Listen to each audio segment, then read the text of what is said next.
He's a fire, so he'll be probably late, or going a little late.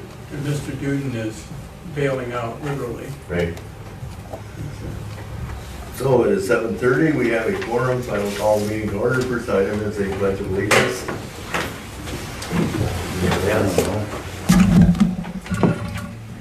I pledge allegiance to the flag of the United States of America and to the republic for which it stands, one nation, under God, indivisible, with liberty and justice for all. Thank you all. Next item of business is open forum. Joel Mace, one of the local residents here. I just want to revisit the last meeting when the Pershings come in to get a conditional use permit to run the wedding venue up there. Dan Hiller brought up the fact that, well, he heard somewhere that they were already advertising, they weren't open yet. And Gene was very concerned about them making appointments in the future and not being able to produce. Well, just about every business I know puts up open June 1st, grand opening, make sure you make it. Or a hotel that opens up, before they open up, they say we're opening July 1st, make reservations now. The board just about raked Pershings over the coals one more time about this advertising thing. And I almost thought it was going to be part of the conditional uses that they couldn't advertise until they were open, because that's the way the conversation sounded. Well, that's a heck of a way to welcome a new business to the township. You guys might want to think that we're business friendly, but I don't think Persians are going to say that you're business friendly. Took them 3 years to get the permit, and I understand there's a bunch of stuff involved. But as soon as they got that permit, even though they didn't have the conditions met yet, they should start advertising for the future. And if they don't fulfill their advertisement, don't worry about them. They won't be around long because they'll have to close up. But instead of you guys saying, hey, congratulations, best of luck, oh no, that's not, it was like raking them over the coals one last time. And then, of course, with the video thing, it's pretty hard to present a decent case, but nevertheless, you guys presented your case real well, that this was not a welcome map laid out for the Persians. And I think that's wrong. If I could answer to that, there was no advertising put up, and there was some apologies made to the Pershings because of statements that were made at that meeting. But at that meeting, there was a lot of talk about that advertisement stuff. And there were no ads. I know this is an open meeting, it's not for us to be discussing, we'll listen. I'm Jason Betzler, I'm Princeton, and I'm the same thing as him. Why are these people pushed through this hearsay and people's opinion of things when you'll re-comment about something that isn't fact? It's like with the land development, it's, what's his name, the guy that walked away last fall, Craig Anderson. Really? I develop a lot, and that lot's costing the township more than what it's making the township? Really? Do you believe that? And I've heard that comment so many times. Why don't you go to Becker or Sherburne County or Big Lake and talk to them about that, where their population is growing? Your community gains wealth. And along that same line, well over a year ago, I asked to see some numbers to support the information we got from the board. It has to be a $600,000 house before it pays the township. And I asked to see numbers, Yeah. how much does a house cost? And I've never seen that. I know there's a new house going across the road from me, won't cost an extra penny for snow plowing because I think I may be paying for the snow plowing, but the snow plow goes up and down the road, so I still would like to see some numbers. It would be That- nice to know the answers to the false statement Even on a $250,000 that house constantly in go township. on in this township. The Minnesota Association of Townships several years ago made a statement that it was well over 300. Do you have it in writing? Let's see it. But that's not true, because you all It's all have tax hearsay. statements of yourself that prove it. Everybody on the board has a tax statement that says what goes to Princeton Township. And I'm assuming that you guys don't live in $650,000 houses. If you do, great, but if you have a $300,000 house, I guarantee you guys are sending yourselves money of $300 to $400 to $500 a year, right here. How could we lose money on every one of those? That's a There's not a fact. whole lot of Why do $600,000 communities houses in this township. And I can't see how, with the bank account that we have, where are we getting the money to pay for the losses? I'd still like to see some numbers on that one. I'm done.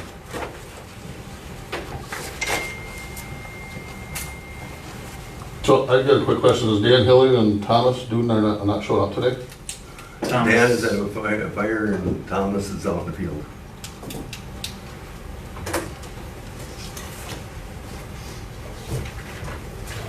Anything else?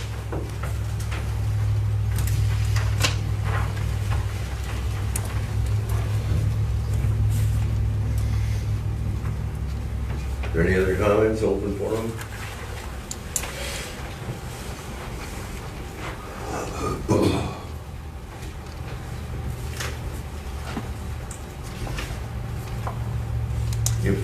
If we want to pursue it, I will try to get some information from the MAT concerning what they consider to be a break even.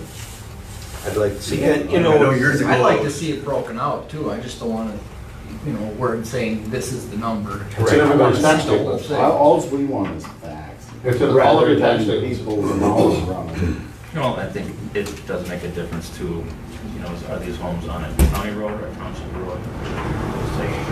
It's like there's a lot of variables in fire. Grass fire. Where's my name tag at? You're there.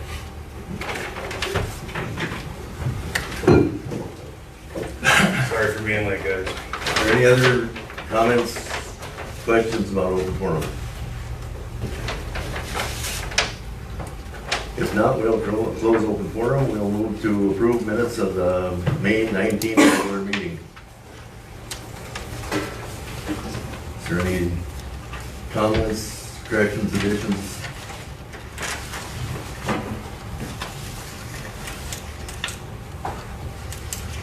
If not, I'd entertain a motion to accept. I'll make that motion. Motion has been made to accept the minutes of the May 19th regular meeting. Is there a second?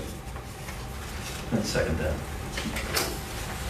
And motion is made and seconded to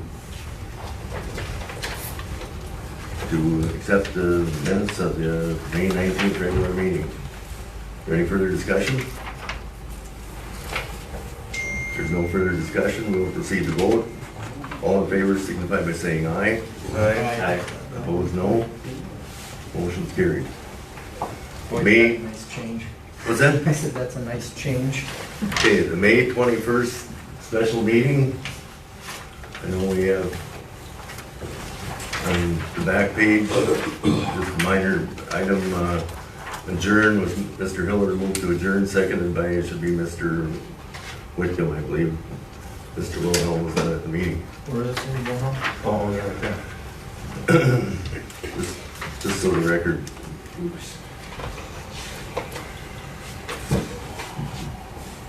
Now, is there any further discussion on the motion, or on the minutes of the Tuesday, May 21st special meeting? Have we heard anything back on the check written out to Tiger Corporation or anything yet? Oh, yeah, I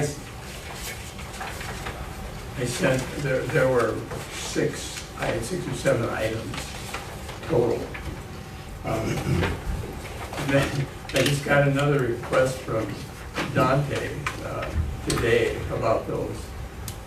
And I had pulled them and I was absolutely certain I had sent them over there, but apparently I can't prove it, so I sent them over there. I sent them all over there. For all- Yeah, all we six of them? we found all of the Okay. items in question, all the documents in question. They Four? were covered. 4 also? Huh? 4 on the back page? The repairs on the plow trucks paid, if those were pre-approved? And that, for pre-approval? Yes. Minutes? I don't believe there was any pre-approval on those repairs. No. I found the invoice, but nothing of pre-approval, nothing of it. Do we have anything in our township set up for if a truck goes down, we don't have to wait until the next month's meeting to approve to fix it? Or the trucks that broke for a piece of equipment that broke for 3 weeks? So at that point, we were in a bind, I think. I mean, if you got plowing equipment or whatever, I mean, if it breaks down during season, I mean, you can't wait till the next month's meeting to fix it. I mean, I know this was an expensive repair, but is there do we have anything in our rules here that allow to go ahead and repair that? I don't know, I've not seen a policy, I guess that would be a policy matter. I don't think we have no official policy.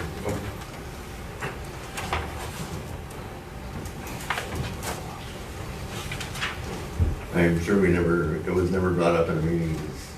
They were down and then they were back on the road.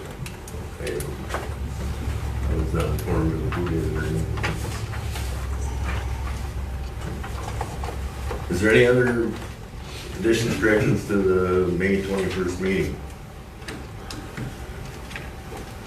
If not, I entertain a motion to accept as amended. I move to accept the minutes as amended. I'll second that. Motion's been made and seconded to approve the minutes of the May 21st special meeting as amended. Any further discussion? Any further discussion? If not, we'll proceed to vote. All in favor signify by saying aye. Aye. Aye. Opposed, no. Motion carried. Our minutes are official. Clerk treasurer report. We have a number of items in front of us. Start down there, I guess. I go through them. Okay, yeah, I have several items here to cover. You have the financial reports for, net pay distribution, the cash and all that for your approval on the disbursements to claims for approval. And then I have, under the CTAS project, we've been working on codes for the roads to differentiate some of those expenses. So we're establishing another level of coding for that, so that we can differentiate some of the items that were together, such as, what were we talking about, Bill? Gravel and With what? the, when we have the different things, we've got the chip sealing, the post sweeping, crack sealing, and gravel versus spreading the gravel and contract and dust control, those type of things. Yeah, what we're trying to do is to differentiate things that are meaningful without getting, too nitpicky about, whether the gravel has rocks that are too big or something. But that's what we're trying to do that. Also for the building permits. On the permits, we have several categories here. We have permit fee, plan check, driveway, culvert, a number of those. But CTAS didn't have those broken out. So as these have been coming in, The two big ones are permit fee and plan check fee typically. And that's, historically, those have just gone under permit fee. But I've, just in consultation with the Matt Trainer and other various people, I thought it'd be a good idea to break out some of those, just in case there's information there that'd be valuable. And primarily, what is going under permit fee and what's going under plan check fee, and then smaller items like plumbing fee and mechanical fee. We just create program codes for those to differentiate. So when a permit comes in and is broken out that way, want to reflect that in the accounting system that it's broken out that way. So I've put those program codes in.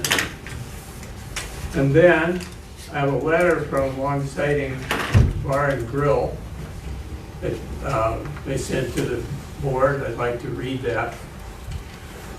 It says, Dear Township Board, we would like to thank you for all the work you put in during these unprecedented times. We would like to thank you for taking into consideration the fact that we were closed due to the governor's orders by waiving the liquor license fee for the township. We look forward to continuing working together in this constitutional, business-friendly community. When business and community work together, only great things can happen. And that's signed by Jeff and Amy from Long Siding Bar and Grill. And another matter on Long Siding Bar and Grill is their application for an event to take place on July 11th, which is they want to go ahead with their annual car show that they've been doing every year. So I want to, I believe we can approve that tonight. So I don't know if you want to do a motion now and move to approve it, or if you want to put it into another part of the agenda, but they've made application for that, and we have the paperwork here for it. Motion, or application was made what date? It was made June 11th, Okay, so we have, so it's, it made the deadline. okay. We have had a number of years where the car show has gone on very well. I don't think we've ever had a single complaint. They bring adequate personnel to police it and so on.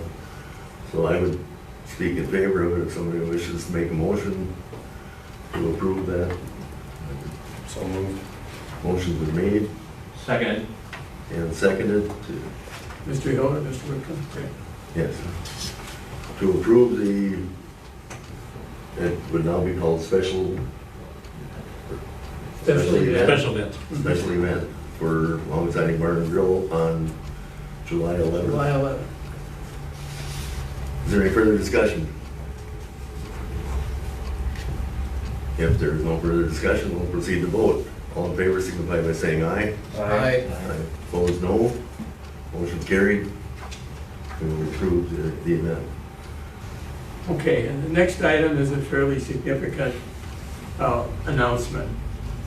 The Princeton Township MN.US website is up.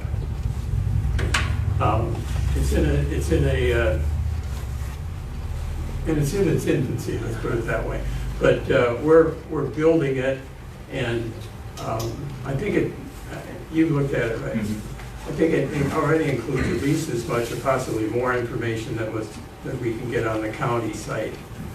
So what I'm hoping we can do is include this in our annual newsletter, which we postponed back when we postponed the cleanup day. So I'm hoping we can establish the cleanup day and then announce the cleanup day and the website and the changes for the recycling dumpster, among other things, in a newsletter, and get that out very shortly. So I don't know if there's a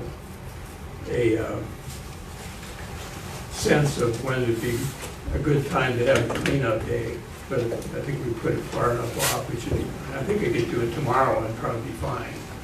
But I just wanted to see what the sense was among you guys when we think we should have that, and if we can set a date tonight so that we can move forward on the newsletter and get the word out to people about the website. I think we've missed most of the busy field time, which is usually been kind of one of our avoidances. I don't think there's any reason to delay it anymore. Somebody want to find a date?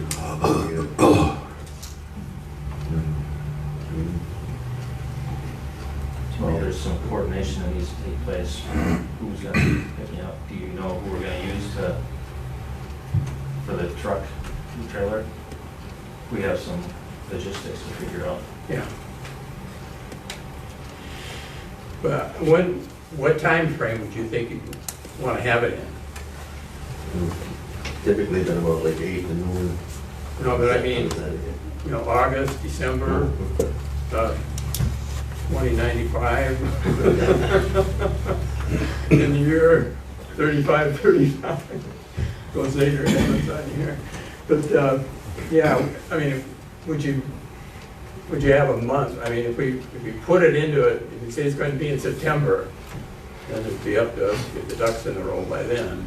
But I don't know if it'd be better to have it in July or September. I don't know what your sense would be on that.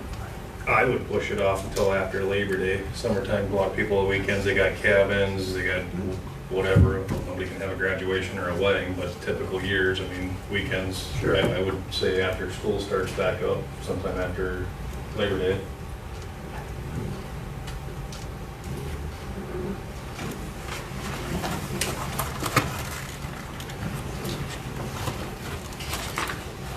That'd be September 7th is Labor Day. Yep. So I'd say shoot for like the 12th or the 19th. We could, I'd say like the 19th. We could announce it again at this meeting.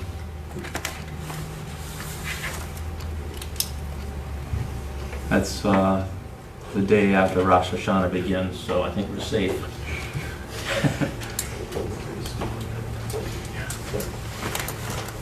19th? I think that would work. Okay. Did we still want to, it's kind of late in the year to do our road report. Well, Do we want to it's do that on still- a different, Yeah. or do we want to talk about that on a different topic? Yeah. Okay, copy. Okay. Should we have motion for cleanup day being 9/19? Yes. I'll make the motion. Is there a second? Second that. Motion is made, seconded, to have cleanup day on 9/19. Is there any further discussion? Did we want to talk hours, or are we just going to stay with the normal typical hours, 8 AM to noon. 8 to noon? Yeah, whatever you think is, what works. And, I didn't know if you needed hours in that or not. And our hope is that we get town board members and planning commission members to do much of the, Well, I can't Wait. do live auctions yet, so.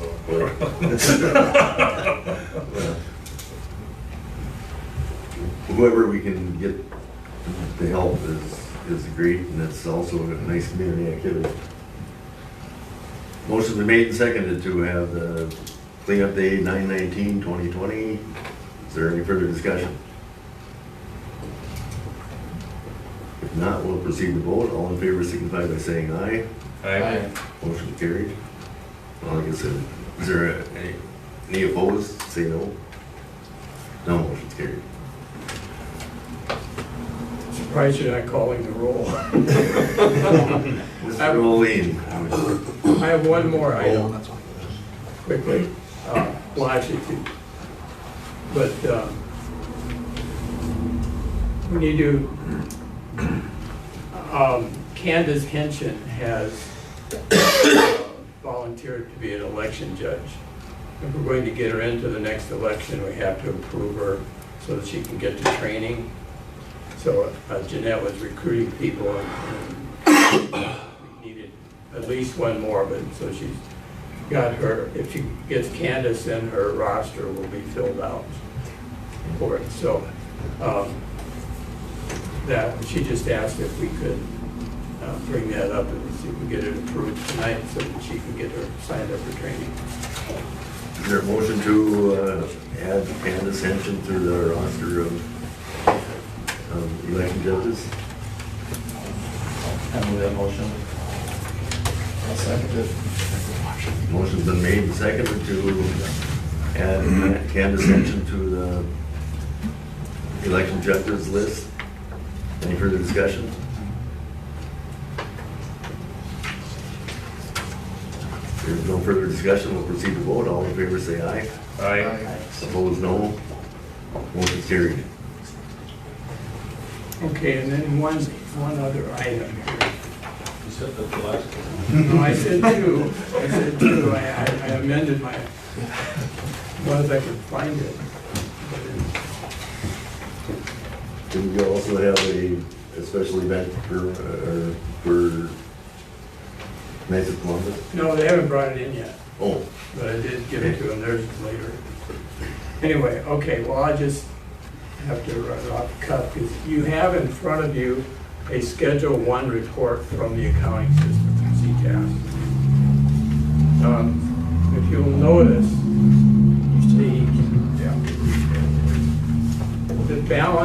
the balance in the cash account has dropped significantly. And the reason for that is coming out of the audit, the auditor suggested a change. As you know, we have 3 accounts. We have the checking account, which is where all the action takes place. We have a money market account, and we have a CD. And to this point, they've all been accounted for together as a cash. And the auditors said that that's, while we know where the money is, it's still not the best practice. We should be showing those as investments. And that the first move we made was on the CD. The CD was purchased, I think, in August of 2018. And this is the account that I wasn't aware of until I got a statement. And the reason for that is the statement only comes once a year. So, but it was accounted for in all the reconciliation. The original amount was $100,000. And the reason why the auditor wanted to bring it up is because it's accumulated a substantial amount of interest. He said that should be accounted for. And at the end of the second year, it had accrued upwards of $5,000. So if you look under the investment column there, you'll see $105,000 and change.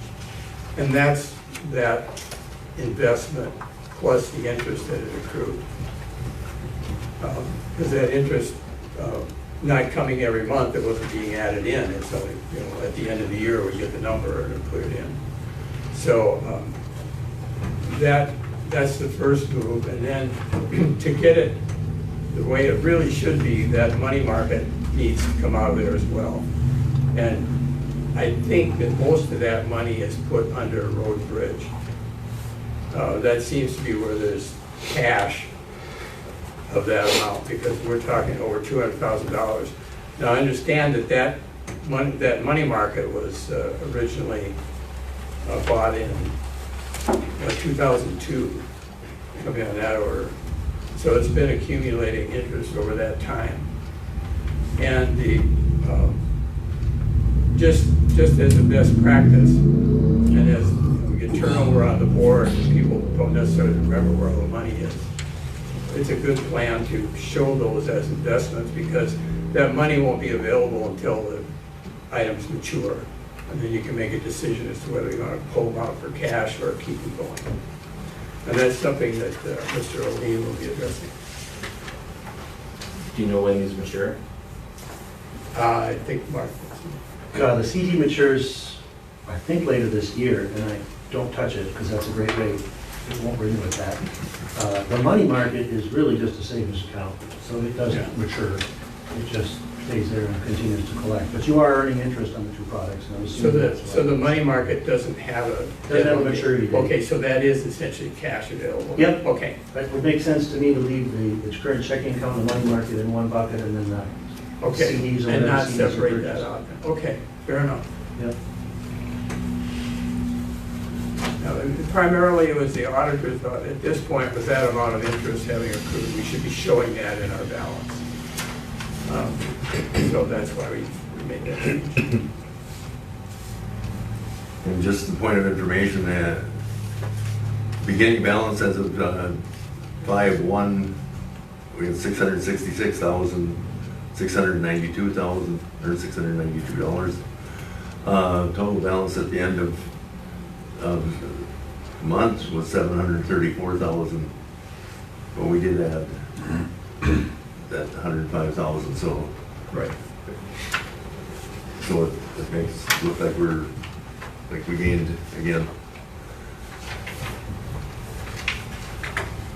Now I believe we can move on to Mr. O'Lean. All right. I think I know most of you. Those I don't, thank you. My name is Mark O'Lean. I manage Bremer Bank in Princeton and Plymouth and the areas that they cover. And I need to tell you thank you. Princeton Township has trusted Bremer Bank, Princeton State Bank, for many years. Thank you for your business and your continued trust.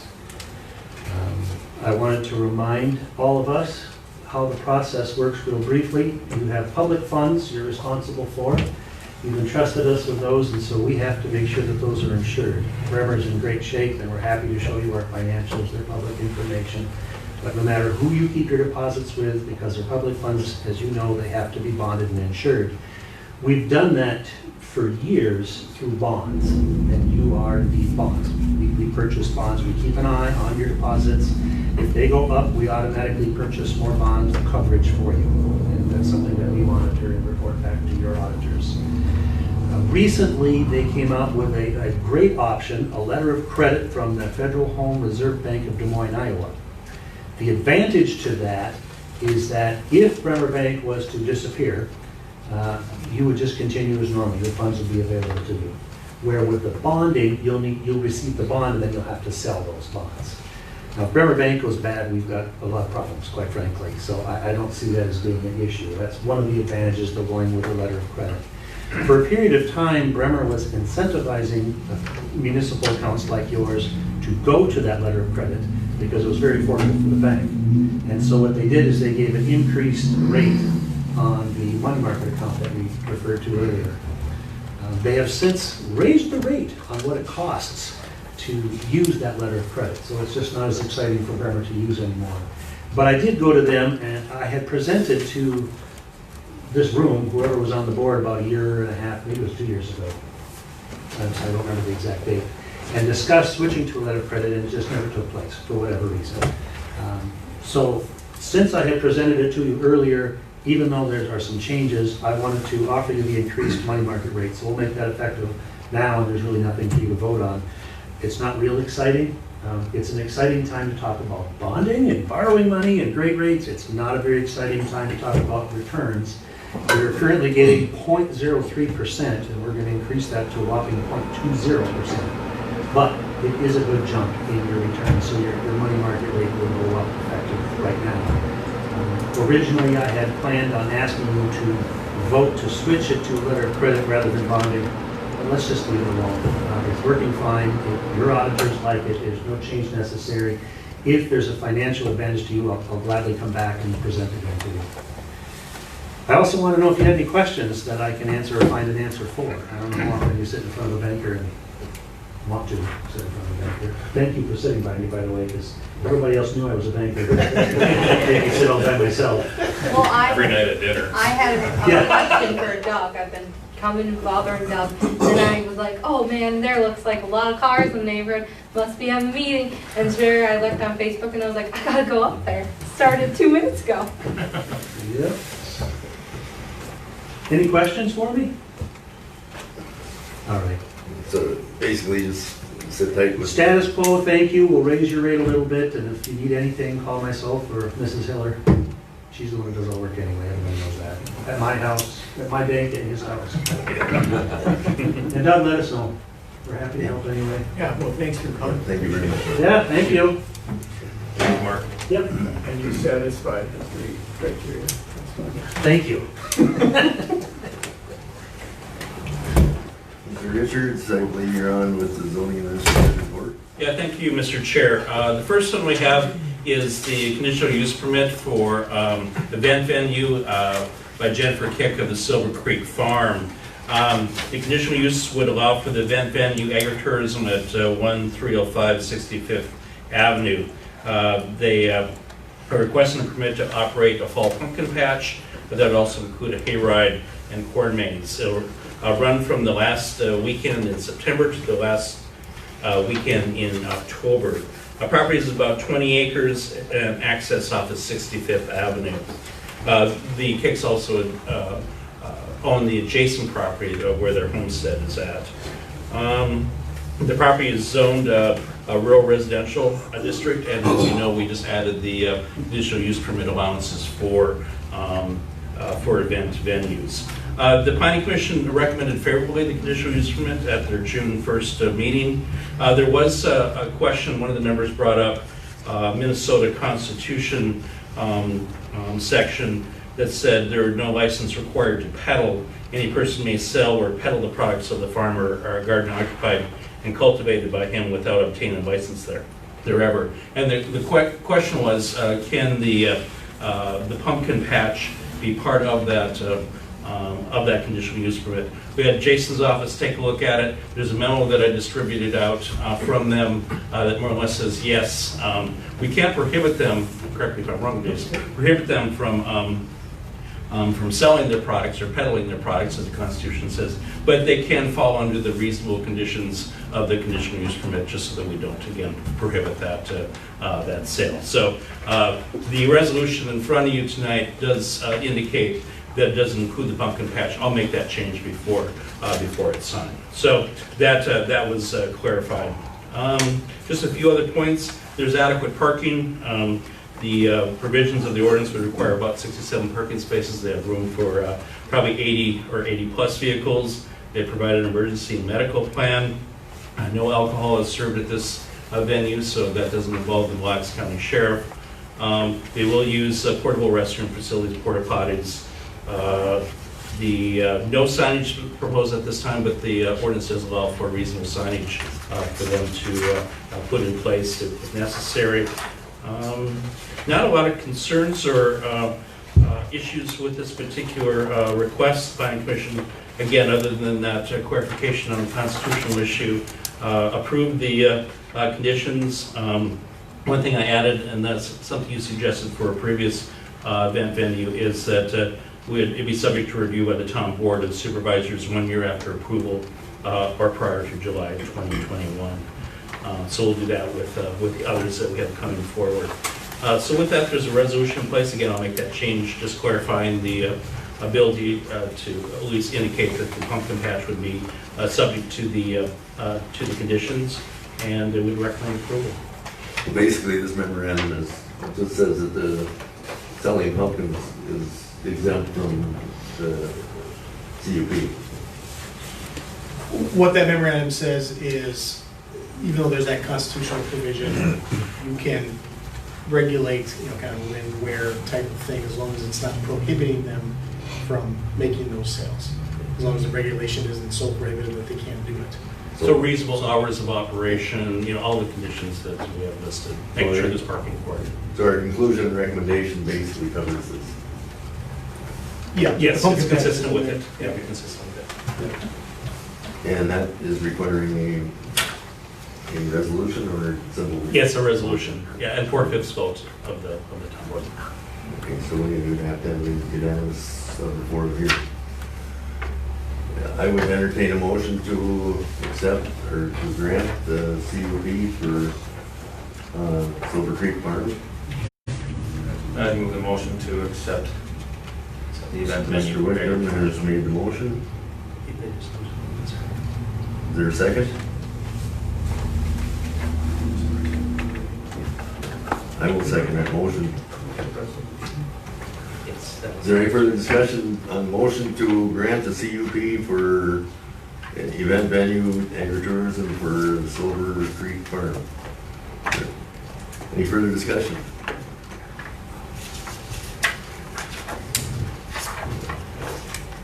There are 18 recommendations on the back, 2 pages, page 8 and 9.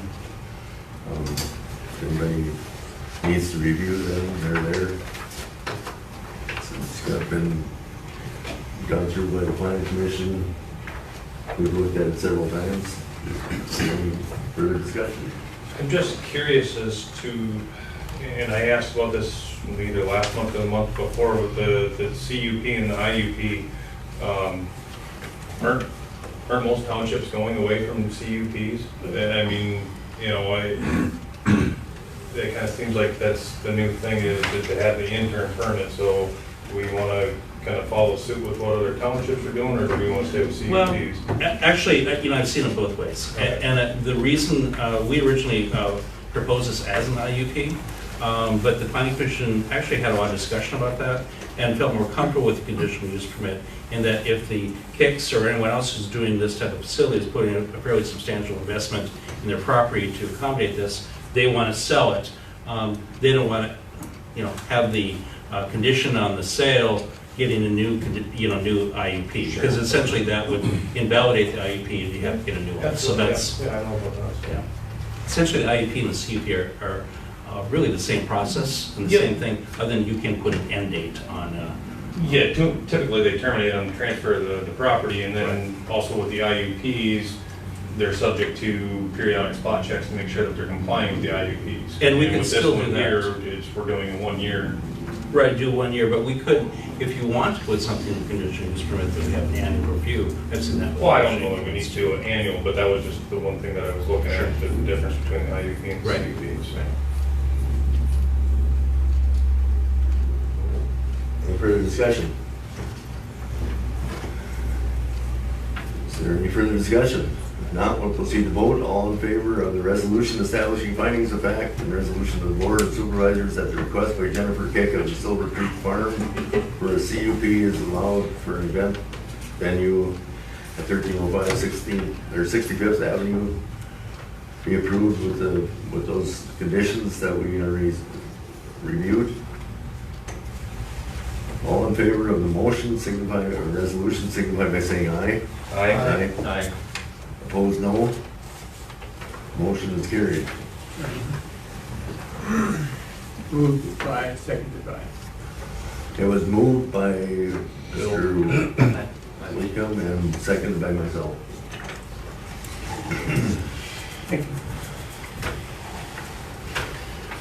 Next item. Yeah, Mr. Chair, the second item is the final plat for Silver Lake Oaks. This is on the southeast side of Silver Lake. It's on County Road 117 or Aspen Road. Consists of 21 lots, total of 75 acres. Property is zoned rural residential district. Again, the town board is familiar with this, so we've had a sketch plan review and a preliminary plat. You approved the preliminary plat on April 14th and denied the petition requesting an environmental assessment worksheet, EAW, for the subdivision at your May 19th meeting, so that allowed the final plat to move forward. The planning commission reviewed it and approved, or at least recommended approval of the final plat at their June 1st meeting. The final plat pretty much follows the design and what we had reviewed as part of the preliminary plat. We won't need to really go through the details on that. One thing though, they will be creating or having a new road developed, 16th Street, 68th Avenue within the subdivision. The township probably hasn't seen a new road construction for some time for a residential plat. The township engineer, Todd McGough, and I discussed a provision in the ordinance related to curb and gutter. This would require curb and gutter, but with a ditch and culvert system would be adequate. It was an opinion of the township engineer, and that we should waive this provision in the curbing, catch basins, manholes, storm water piping is a long-term maintenance issue for the township, and I don't think we need it. I mean, it just doesn't make sense that we require curb and gutter in this case. I don't know if there is any curb and gutter in the township, to be honest with you. Todd wasn't aware of any.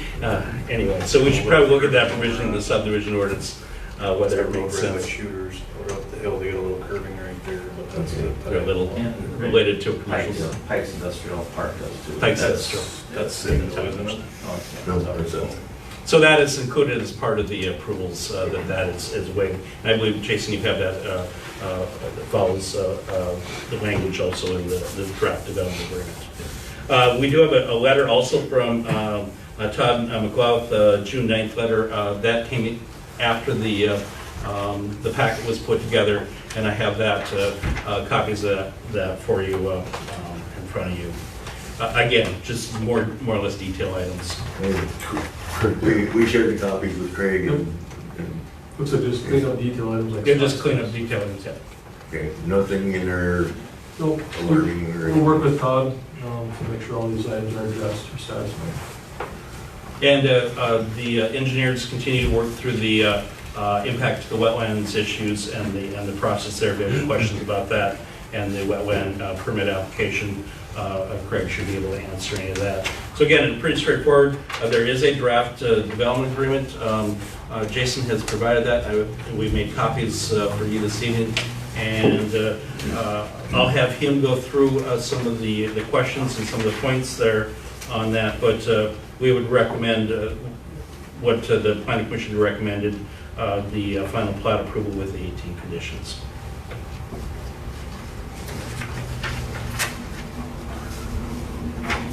Jason, did you bring up anything? Mr. Chair, is that okay? Sure.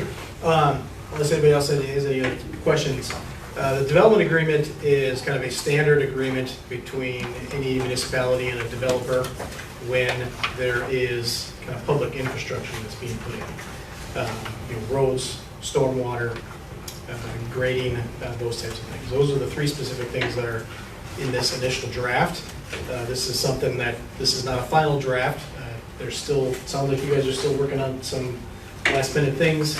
And then we'll have you guys take a look at it and we'll see where, what we can come up with and get a final draft before the board so they can adopt that agreement. In talking to Todd and Scott, there are a few things in here that I would like the board's guidance on. One particular thing is a stormwater maintenance agreement. I have in this draft an inclusion for a stormwater maintenance agreement. What that is kind of boiled into a nutshell. If a developer is building stormwater facilities, ponds, tile, swales, all that stuff, that it remains part of the development, the maintenance of that, so those stormwater facilities remain the responsibility of the developer and the subsequent property owners. And if there's an issue with that down the line, the stormwater maintenance agreement gives the town the option to say, okay, this isn't up to code or this isn't working properly. We're gonna go and fix it and we're gonna bill you for it. In talking to Todd, he didn't know for sure if you guys just wanted to take that responsibility on to maintain all of those stormwater facilities. My recommendation is that you don't. These are stormwater maintenance agreements and these types of things are common in these developments. And by taking that on, you're taking on stormwater facilities on private property. It has nothing to do with drainage for a town road or public land, those types of things. So I was curious what, I understand this is an entirely new area, or not entirely new, but we haven't been doing this much lately in the town. But my recommendation is that you have a stormwater maintenance agreement, that remains the maintenance responsibility. Those facilities that are on private property remain a responsibility of the developer and the property owners, and then if there's an issue down the road, the town can go in and fix that. The other part of it is that you take on that responsibility, you take on the ownership of it, anything that results from it, all all those other responsibilities that come with it, liability reasons, those types of things. So that was one thing. There's a 2-year warranty period that's written in there. It's kind of a standard language. I have it worded as the 2-year period starting, particularly with regard to the road. The first initial course that's put on, it's left there for the winter, so it settles, and the winter course is put on the next year. That warranty period starts after that initial course is put on, and goes 2 years from there. Todd had just asked about whether or not we should start after the wear course is put on. Again, this is something that is pretty standard in our agreements, that even after once you have that initial course on there, it's going to be used, that you kind of start the warranty period at that point. So that's my recommendation, that we just stick with that part of it. There's also language of security in there with a letter of credit that has to be supplied by the developer. Again, this is a standard provision in development agreements. It's primarily there for, in the unlikely event that the developer walks away and leaves a road half finished or doesn't finish the project, that the town has a letter of credit that it can draw upon to finish that project or remove it or whatever else. There's funds there, so you're not tapping into taxpayer funds to fix that situation if the developer backs out at some point. We've been, the only condition that we put on letters of credit, a lot of times we'll see them where they will say, if they get them from a bank, in North Carolina, they'll say to, the letter of credit itself will say, to draw on the letter of credit, you gotta go to that bank in North Carolina. We have a language in here that says it's gotta be in Minnesota, at least in Minnesota, so that you're not traveling 2,000 miles to draw on the letter of credit. And then the other issue too, and I don't know, again, it sounds like we haven't done this a lot, but legally, a platted road like this, the new road that's going in, isn't automatically a, quote, township road. It technically is a cartway that's established. It has public access, but it's privately maintained. Until the town gets a petition or a request from the developer or the property owners for the town to take that road on.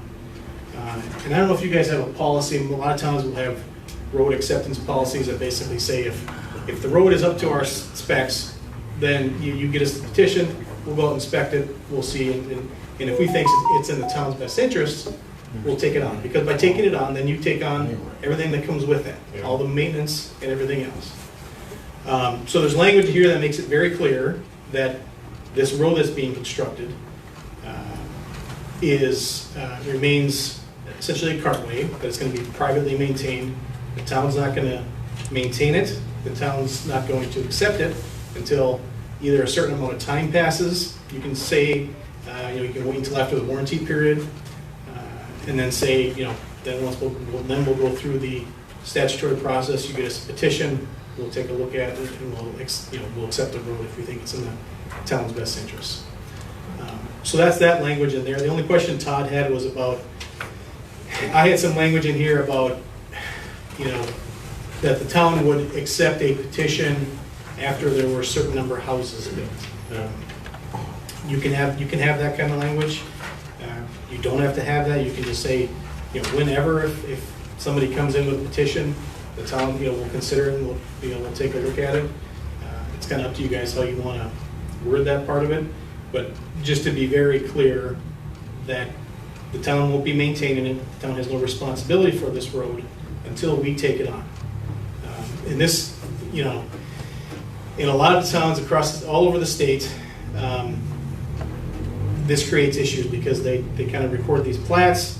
These developers come in and especially after the 2008 boom, we saw all these houses and the empty developments with these roads that towns were maintaining when they should have been maintaining, or roads that fell apart, and they didn't have the enforcement option to go back to the developer and say, you need to fix this. So that was the other major area in here that kind of Todd Reagan was just, his only question was about when you would want to do it. But he also asked about, should the town, plow that road in the winter? And, I'll tell you, just as, if you plow it, then you have the potential after a certain amount of time of that road just becoming a road through use and maintenance. You want to make a very clear, bright line that says this isn't a town road, we're not going to maintain it, we're not going to do anything on it. If you want it, have the developer come in after it's built, right away and bring it on, that's fine, that's up to you guys. But just so you know, you shouldn't be out there maintaining it until that resolution is adopted that accepts it as a town road. So, those were the kind of the main areas. We had an issue in the past where a road was built up to township standards, and then because it was not recorded after 7 years or whatever, there became a dispute that we claimed it as a township road. And they built it under the agreement that it would become a township road when they built it up to standards, but because they never recorded, we ended up with a legal battle.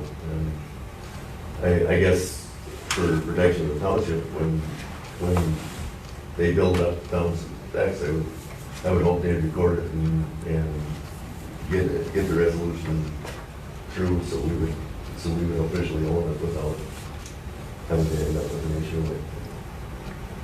Yeah, and a lot of towns will have that just as their policy if, they'll bring it on, especially after, that's why that language is in there too about having a certain number of homes there. If a development comes in, no homes get built, you don't want to be maintaining that road. So you can have some of that language in there too, because what that gets at is the town's public interest.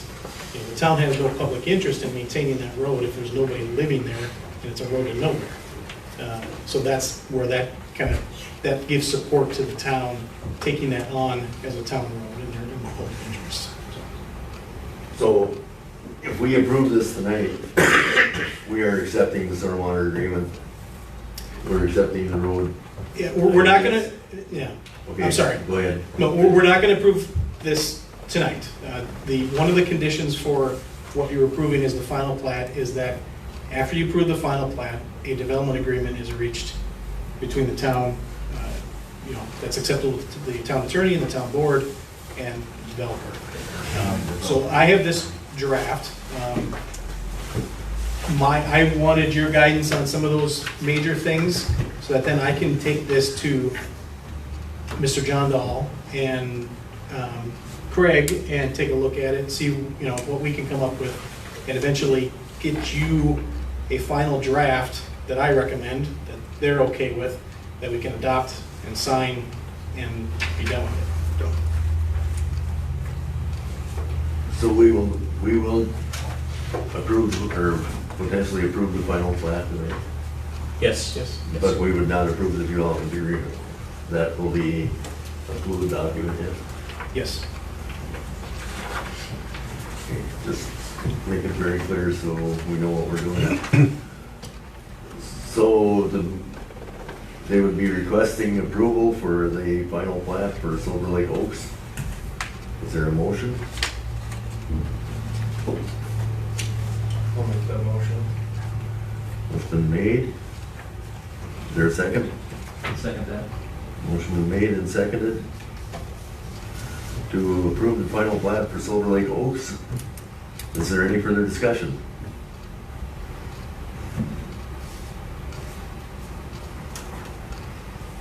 Is there any further discussion? And again, there are 18 recommendations. You've seen these all? Okay. Any questions from you guys? If there's no further comments, questions, we will proceed to vote. All in favor of approving the final plat for Silver Lake Oaks, say aye. Aye. Opposed, no. Motion's carried.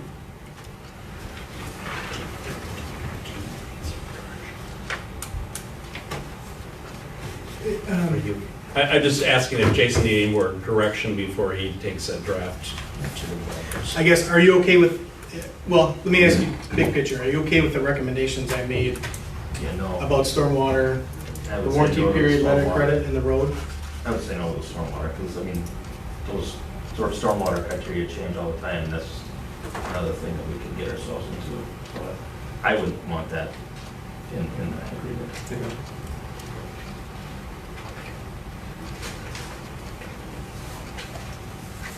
So as far as our letter of credit, is it gonna be the entire time, or are we gonna let them do a staggered period, so as they're selling off lots, they can lower their line of credit? Yeah, there's a provision that allows them to lower it.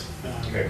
And it's tied to completion of construction. Yep. Because that's what, this development agreement is primarily for public infrastructure. Yep. Those types of things. So once that stuff is done,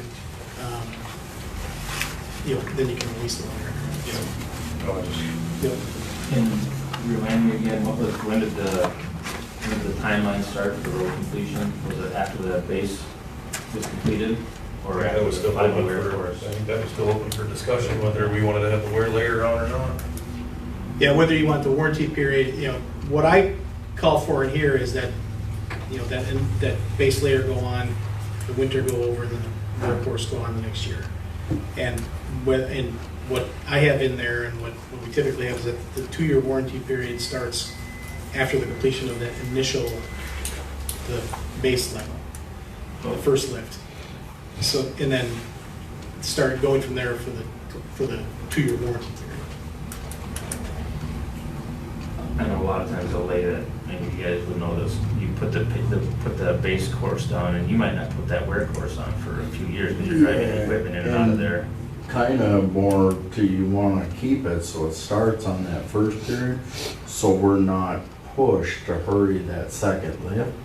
So they're, because just what you're saying, that's kind of a damage control of that first lift, because we come in and repair it, and you want that second lift more going, a lot of them to the south are when the plat's full. Because they don't want the edges of the tar road damaged, and as much as we try, one truck rolls that curve, your road's cracked, with the second lift. That's the only thing I see to the south, is they'll really wait on that second top. Just because the township, then you've got a nice clean road when we're done. Right, but that second, if you guys are doing it for 2 or 3 years. Yeah, you gotta put time on it, but you just don't want it, like he's saying, you wanna give it that winter season for sure, and not push to have that second drop on it.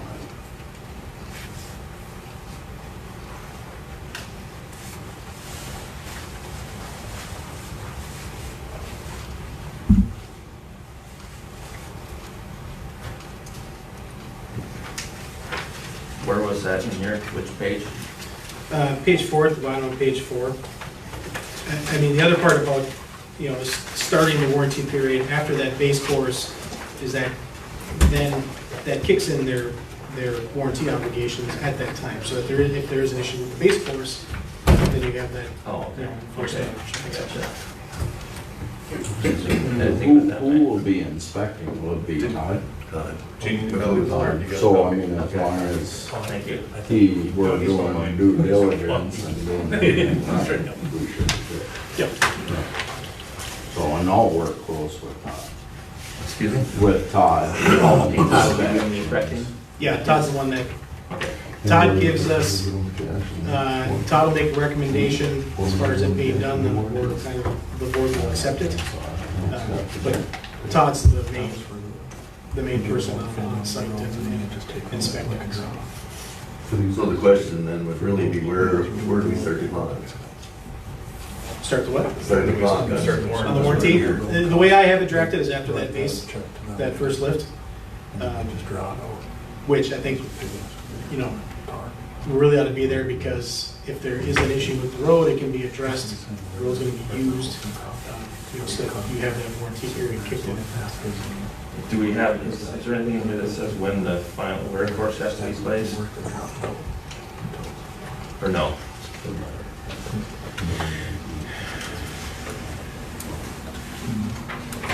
We have to decide on this tonight, on this developer agreement, because I'd like to spend a little time looking on that. I'd like to look at the one and see what they got going on. No, we're not. Because I know my dad was kind of pointing some pointers out to me, so he was telling me some things to watch out for, so like that way. You get a table that over. Yeah, we're not, you guys already voted to approve the resolution. I think I have sufficient guidance on, unless somebody has strong objections to it, the stormwater maintenance, the warranty period, letter of credit, and the road acceptance. Well, let me ask you on the road acceptance provision. Do you want language in there saying there's got to be a certain number of houses before the town will consider a petition to take that out as a town road? I mean, you don't have to have it in there. The other thing is, if there's no houses there and they come and petition to the town, it doesn't, just because the petition comes in doesn't mean you have to accept it. And you can say at that time, there's no houses there, we're not gonna accept this as a town road, it's not in the town's best interest. So it doesn't, that language doesn't have to be in there. And I think I have a time limitation on it. I think I had 2 years, or at the end of the warranty period. What page is it on? Page 4 again. Page 5. Yeah. Oh, okay. Number 5 in the middle there. Or isn't that right after 51% of the lots are sold? Because after that, Yeah. then we lose the majority of the votes of it. So I think that's when it goes to the township. Yeah. Yeah, I mean, we can include that language in there. But like I say, it doesn't mean you have to accept it, but that just is a trigger when they can submit a request.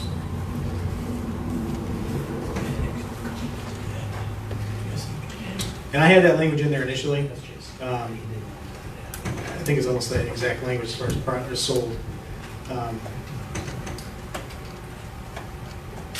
So, I mean, we can go either way on it. So. But like I say, again, the acceptance process is separate from this. This just gives it a time frame.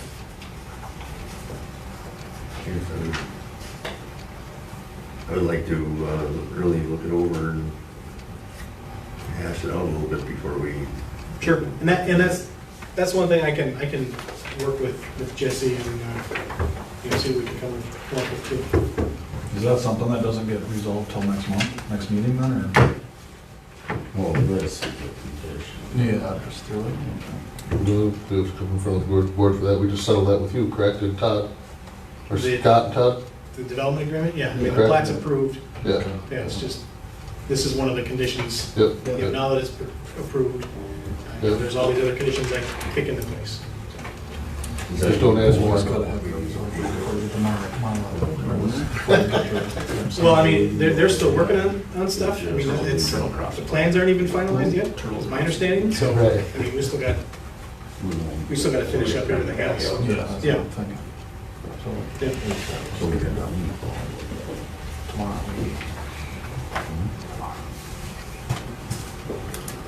I would suggest that we wait till next month to look through the development agreement and come up with. Is there a timeline we're looking at for this?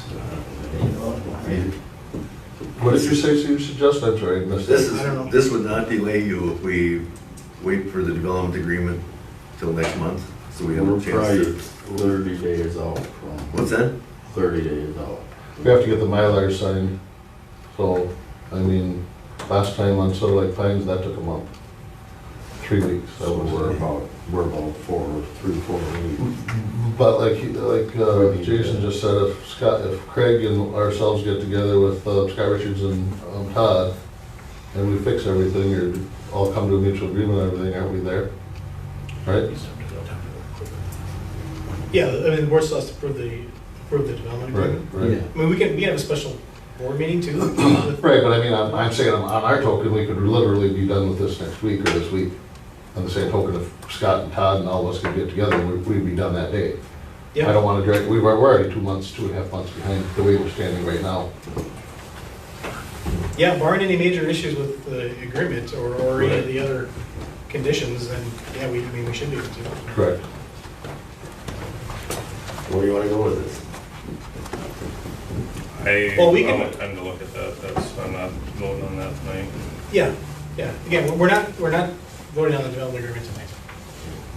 But, you know, we'll work on it, we'll work on all this other, whatever else has to be done. And if they wanna have, if, you know, you guys wanna move it ahead faster, they need it to get it done, we can schedule a special board meeting, you know, just to address this.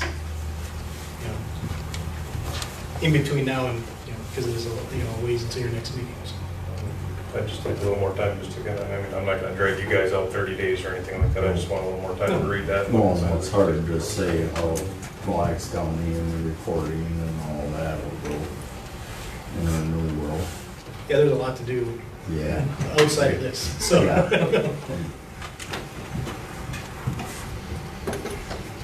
So we don't really have any action on this, so we can move on to the next agenda item? Yep. Okay. Mr. Chairman, did you get a vote on the plat approval? Yeah. Yes, Or was it? yeah, for 4-0. Go ahead. What do you want to say? No, I was just gonna move on to the next item, but if you have suggestions. Mr. Chair, if I ask for one more thing, we should have, the development agreement asks for, or includes a resolution approving the final plat that includes, basically includes the conditions that are in the permit. If you could authorize myself, and make a motion to authorize myself and Mr. Richards to prepare that resolution approving the final plat with these conditions, and we could adopt that at the, when we do the development agreement, just so we have that worked into, because the development agreement incorporates those conditions, so that the conditions that Mr. Richards has in his report that's in the final plat approval formally become part of the development agreement, so that you can enforce those as well. So that I would, you know, if you could entertain a motion to authorize Mr. Richards and myself to just prepare that final resolution approving the plat, and then we can adopt that when we adopt the development agreement. So right now, the question is, do we wish to approve a resolution for, setting Mr. Richards and Mr. Hill to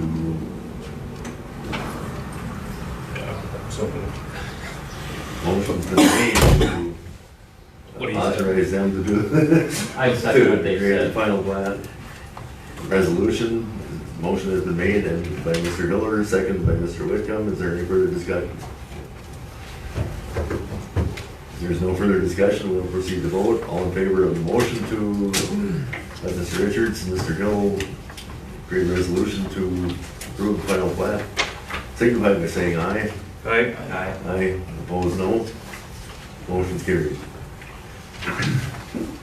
The next item, Mr. Chair, is a sketch plan review for Kurt Studebaker.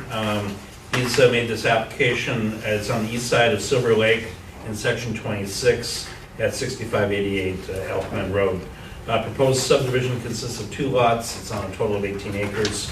There's an existing dwelling on the property. An additional lot would be created on the east side of that home site.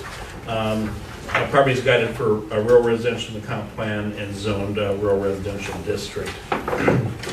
Planning Commission favorably recommended this sketch plan. Again, this is just a sketch plan.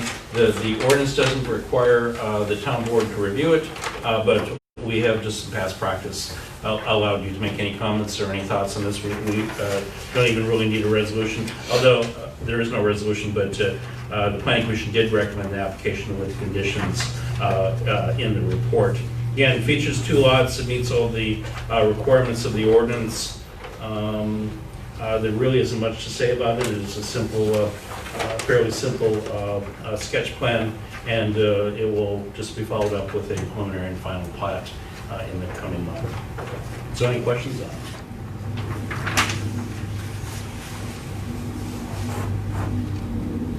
Mr. Studebaker is here. Greg Linsman, a representative, is also here.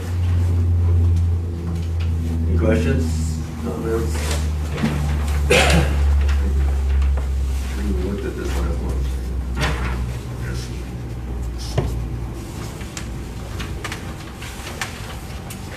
Z, the conclusion recommendation, planning commission has recommended application with the conditions of the sketch plans referred to the town board.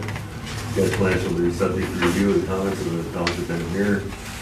No parkland dedication, but cash dedication be required. All requirements regarding to the class be addressed for the application. Craig, you've seen these. Well, this is, sketch plan phase, so we're basically looking for anything that you see that would hinder us from proceeding with the preliminary plat, which we're doing. So as Scott suggested, looks like we meet all the criteria, so we're proceeding with the preliminary plat. And I don't know if we need a formal vote tonight, it's just more of a recommendation that you're okay to proceed. It's up to you, Mr. Chair, if you just want to echo what the planning commission recommended the developer move forward with a preliminary plat on this with conditions. I would entertain a motion that we approve the sketch plan. I move the Maker Division. I move that motion. Motion's been made, is there a second? I'll second that motion. Is there any further discussion?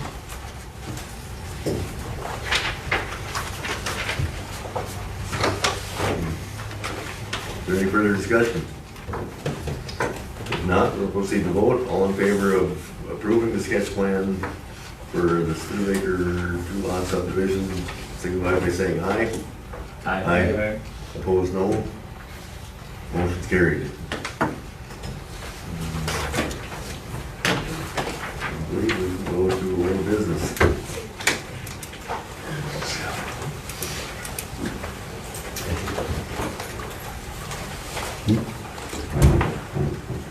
Mr. Studebaker, do you need to get anything signed? Or? No, I think everything's signed. He's got the check. We got I mean, the last for you. I got it right here, but I was saying. We don't have to talk. Nope. Thank you.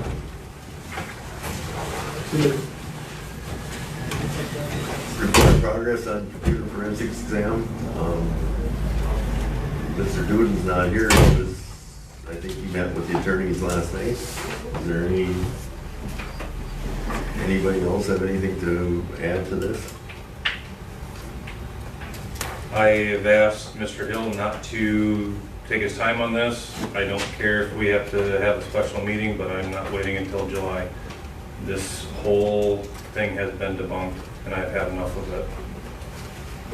And whoever is talking outside of this room, we have been instructed by the attorney not to have contact with anybody about this matter or discuss this matter outside of this building.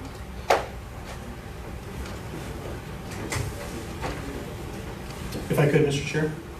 Yeah. We did meet with Connie Uben last night. We went through, Connie had asked for the opportunity to kind of show us things she had referenced as far as emails that she had printed off. Talk about the computers, talk about the layout of the office. I think we were here for about an hour at least going through stuff. We went through, some records that were in the file cabinets in there. She showed me, kind of what the layout was. I don't think Doug has changed too much.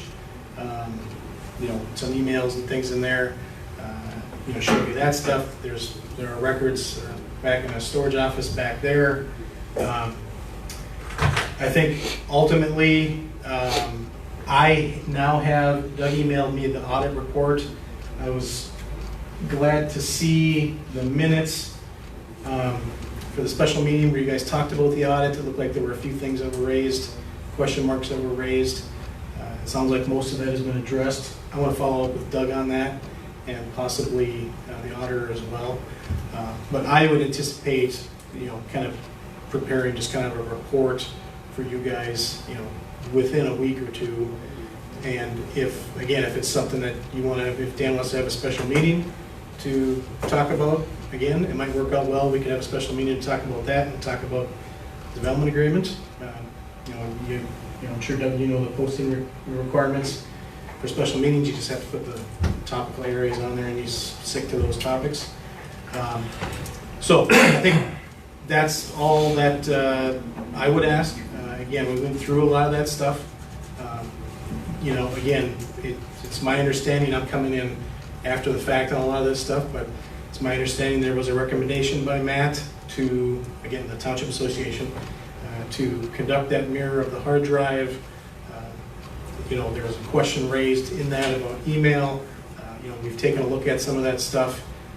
I would just like to, you know, kind of gather all the information that, you know, I've gathered in talking to Connie in our meeting, in reviewing this, the, you know, forensics report and everything else, to prepare kind of a report, you know, for the board, and, you know, make a recommendation as far as how we move forward from there.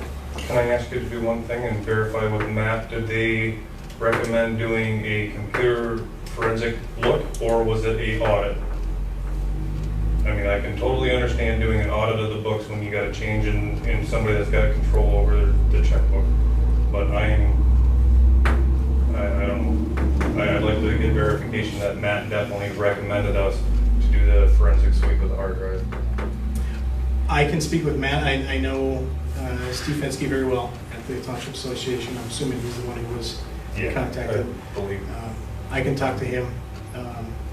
I can talk to the prior township attorney too. I don't know if, you know, to what degree he was involved or not. I don't know if he was really involved at all, was he? Yeah. I don't know. Okay. Well, I'll definitely reach out. No, I understand. I'll definitely reach out to Matt.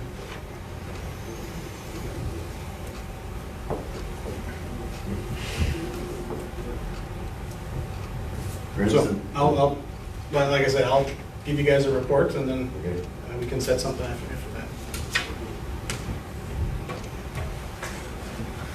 Next item is Princeton Township sign replacement policy. So last May, I believe it was in one of the past meeting packets, there's an email, a memo from Todd McLeod discussing some training he'd been to, and kind of the changing of, kind of explains it right here in the Princeton Township traffic sign policy. That this policy establishes uniformity on the installation and maintenance of traffic signs in Princeton Township roads by recognizing the following Minnesota Manual on Uniform Traffic Control Devices as a standard of all control devices on all roads open to public travel in Minnesota. Therefore, all traffic control devices used in Princeton Township roads will conform to the standards specifications per Minnesota Statute 169.06. So those are that was kind of the memo that Todd had sent out. I wish I'd printed it out here, but it was one that we had in previous meetings, saying that keeping things standard within the township is one thing, and the other side of that is the signs that are made these days have a life expectancy. So for us to be out there measuring and spend a lot of time there's certain standards that need to be met. We don't have a retroreflectivity meter. We don't have the signs that have the standard signs that we need to use to compare the current signs with what, there's just a lot that goes into studying these. So the recommendation for the MinMut CD is to come up with a sign policy. So this is a sign policy that I kind of compiled together with 3 other townships. One of them was up by Duluth, another one was from Cambridge, and I don't recall where the other one was from. So Todd and I had gone back and forth on this a few times. This is the traffic sign policy that we've come up with. And then also within the packet, you'll see the signs that we've gone through. And his recommendation, he and I, through discussion, was just to establish some of the comments on keeping things standard. Some of the roads you'll see may have yield signs, some have stop signs. So all the comments you'll see are in that comments column. So anything that's highlighted in the pink or red, those are the signs that I plan to remove here this summer. So the attached road plan sign is in there also. So everything that you see that's highlighted in red, it's got a little red sticky tape over it is what it is. those are the ones that we plan to remove, with the exception of page 106. Right above 106, there's a red stop ahead sign. That one will remain, just because we don't have a site distance for that. It's going up over a hill, so we're going to keep that one there. But other than that, of the 165 signs that we have in the township, we are able to eliminate 54 now, if we keep that one. And again, the reasoning behind some of that was just lawsuits. If we don't have things standard within the township, it's like they'll be asking, why is there a stop sign here but not over here? Or why do we have pedestrian crossings in one portion of the township and not in others? And it just keeps the liability at a minimum. And a lot of the intersections are, we've got a Minnesota statute 169.2 that deals with uncontrolled intersections. So those are just some of the things that we're gonna be doing. And we also have a resolution on this. I think, Gene, I don't see it. Was it in the packet?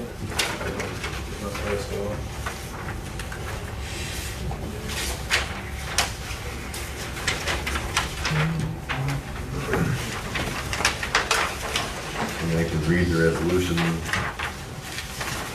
Resolution number 2020-14, resolution adopting Princeton Township sign inventory and replacement plan as presented at the June 16th meeting of the Board of Supervisors. Whereas the township road signs are nearing replacement time, and whereas the preferred system of replacement is on a schedule rather than by test.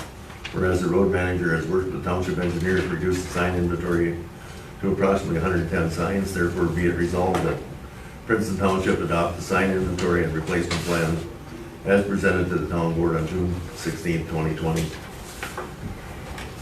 And I would move resolution 2020-14. I would second that. Motion been made and seconded to adopt the resolution. You can see Was that Bishop? I seconded Gene. Gene made the motion. is there any further? I just wanted to clarify one thing. So you'll see there's an area, the yellow highlighted area, those are currently below the stop sign where it says four-way. Those are going to be replaced to say all-way stops. So just so we are adding a few, just we're not really adding, we're just swapping out a couple of signs there. If you guys have questions or anything, you know.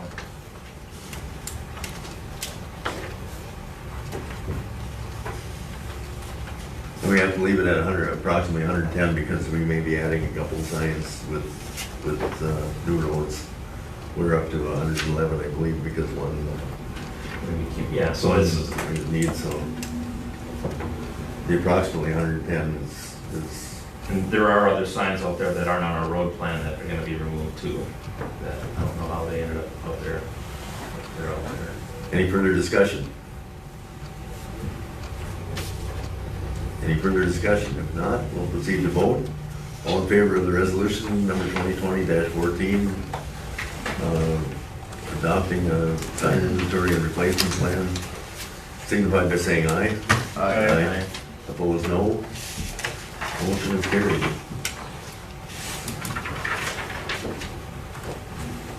TG.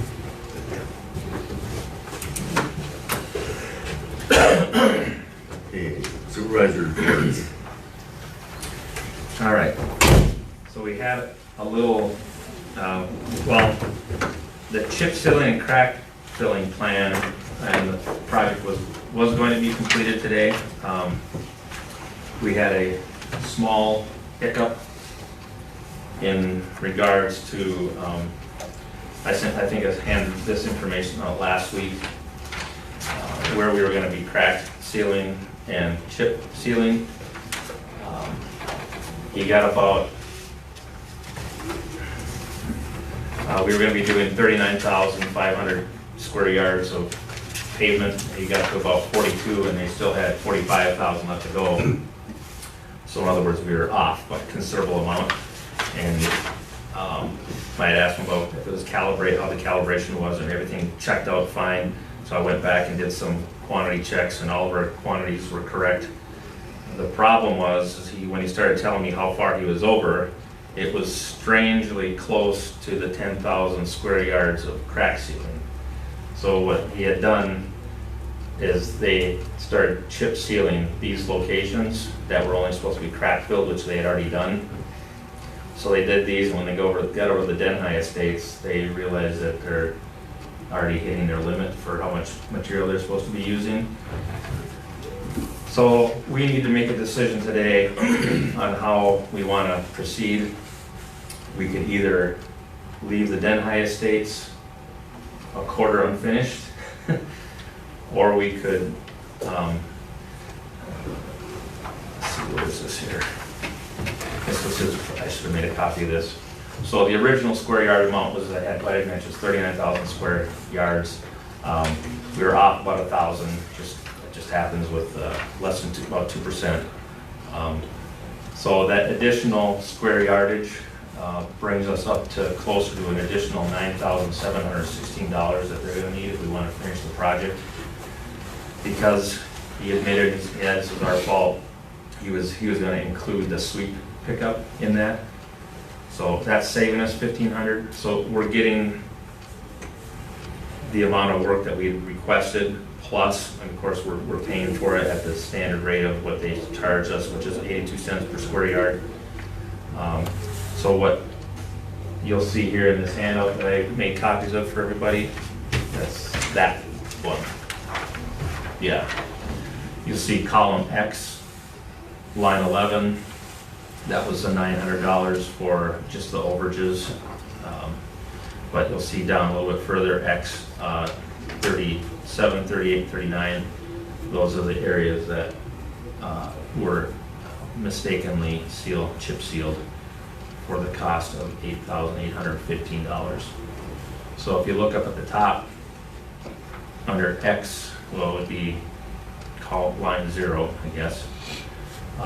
We had budgeted $49,000 for chip sealing. We're at 42 now, so we were at 32. You'll see there though, for our paved streets section, we are still 23,000.6 in the good.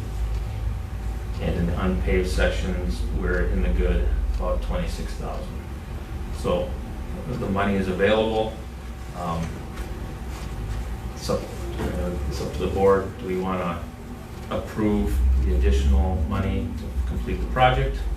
Or, I don't know if I can really renegotiate this. I mean, he's knocking out $1,500 for the sweep up of the rock.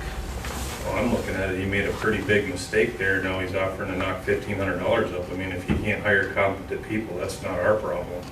Yeah. I mean, if they chip sealed the roads that weren't supposed to be, that's on him, not us.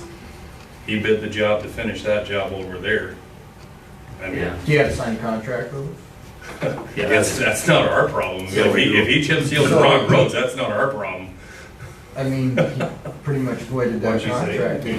contract. Yeah, I don't know if you have any kind of written agreement with them, Mr. but Attorney. I would push back on him if he did the wrong thing, what he was supposed to do.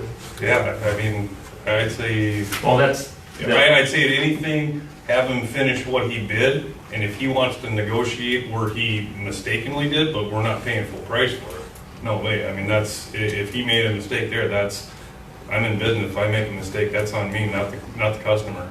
So he's got to put his big boy pants on. so what are we willing to, so there's, I would suggest that we hold off on settling with him until he comes up with an offer. And- But we have to, I mean, there's a quarter there that he has to finish yet. I tell him to finish what he had quoted. He has we to can finish what negotiate he out the quoted other deals. first. Anybody that's out here that's ever done anything in business, I mean, if somebody makes a mistake on like that doesn't go back to the consumer, that goes on the retailer. So, I mean, that's on him, not us. Would our attorney look at the contract we have with him? I'll look at the contract. I mean, what I will typically recommend in these types of situations, and then in other situations where you're dealing with property owners, the first letter or first communication should come from you guys. Say, look, this, because you're in a better position to lay out what was supposed to be done, where it was done, those types of things. You guys say what you want done and how you want it done and those kind of types of things. And if you can work something out, great, you don't have me involved. But if you can't, then the next letter comes from me and says, this is what the agreement was, this is what we're gonna do. That's what I typically would recommend, and I'm, trying to handle these types of things. I don't know the specifics here. Mm-hmm. So it would be better if you guys could make that first communication. And I agree, I mean, it's, if you had agreed with him to do a certain thing for X amount and he did it wrong and it cost extra, that's on him. If you guys want to work something out where he does a little something extra somewhere else, or, I mean, you can get creative with it, but, I think the first communication should come from you guys, and then get me involved if you can't work it out. Okay. So how much are we looking at we're gonna be over if we finish the quarter that's not done, 9,000? Yeah, 9,700. I tell them we'll give them $4,500.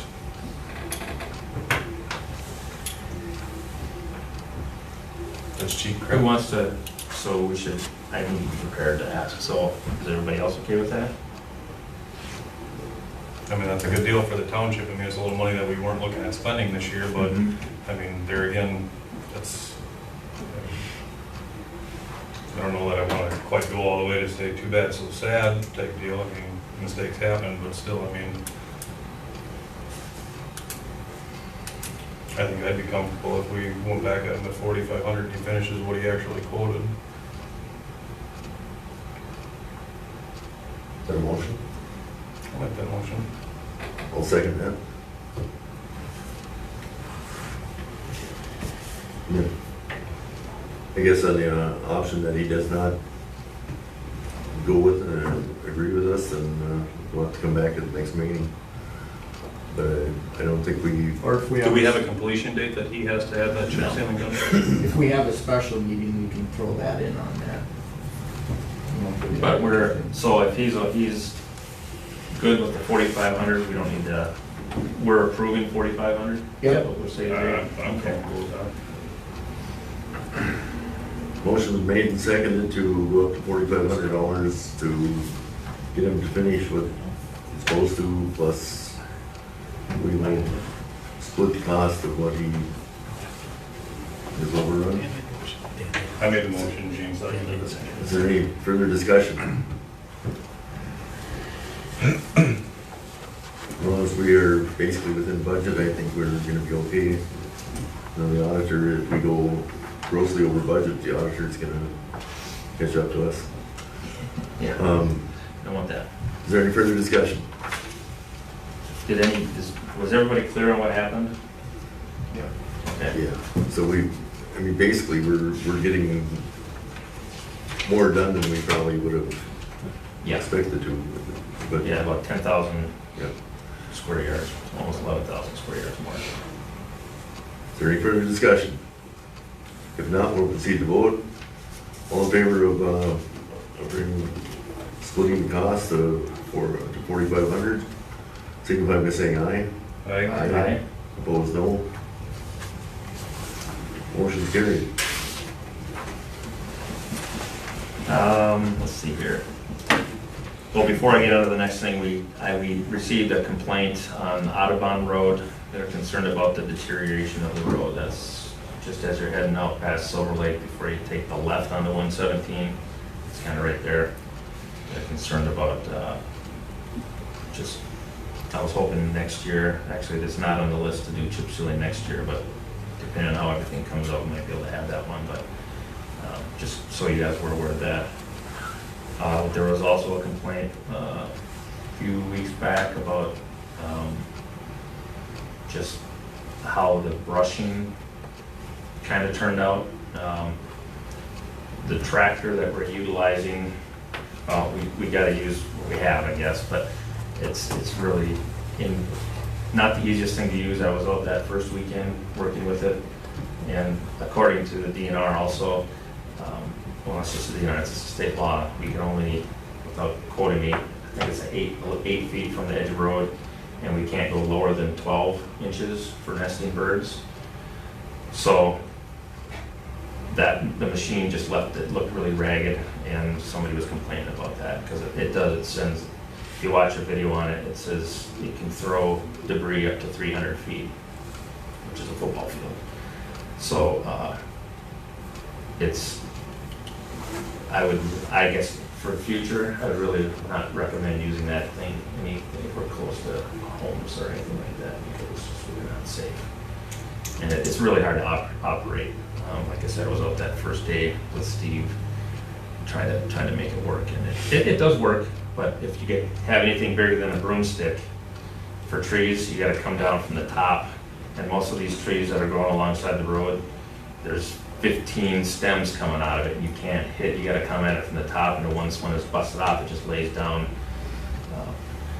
Both Steve and I agreed we'd have been better with a steel, just a blade on the end of a steel weed whip to clear the brush this year, because it just did not do a very good job. So that was just, and that wasn't the only complaint. We had, I think, 3 complaints about how that piece of machinery worked from residents, so. That's the attachment? Yeah, yeah. And now Some that of that goes too is we haven't really done much for brushing in the past couple of years, have we? So some of this I don't stuff think is we- probably extremely overgrown, so.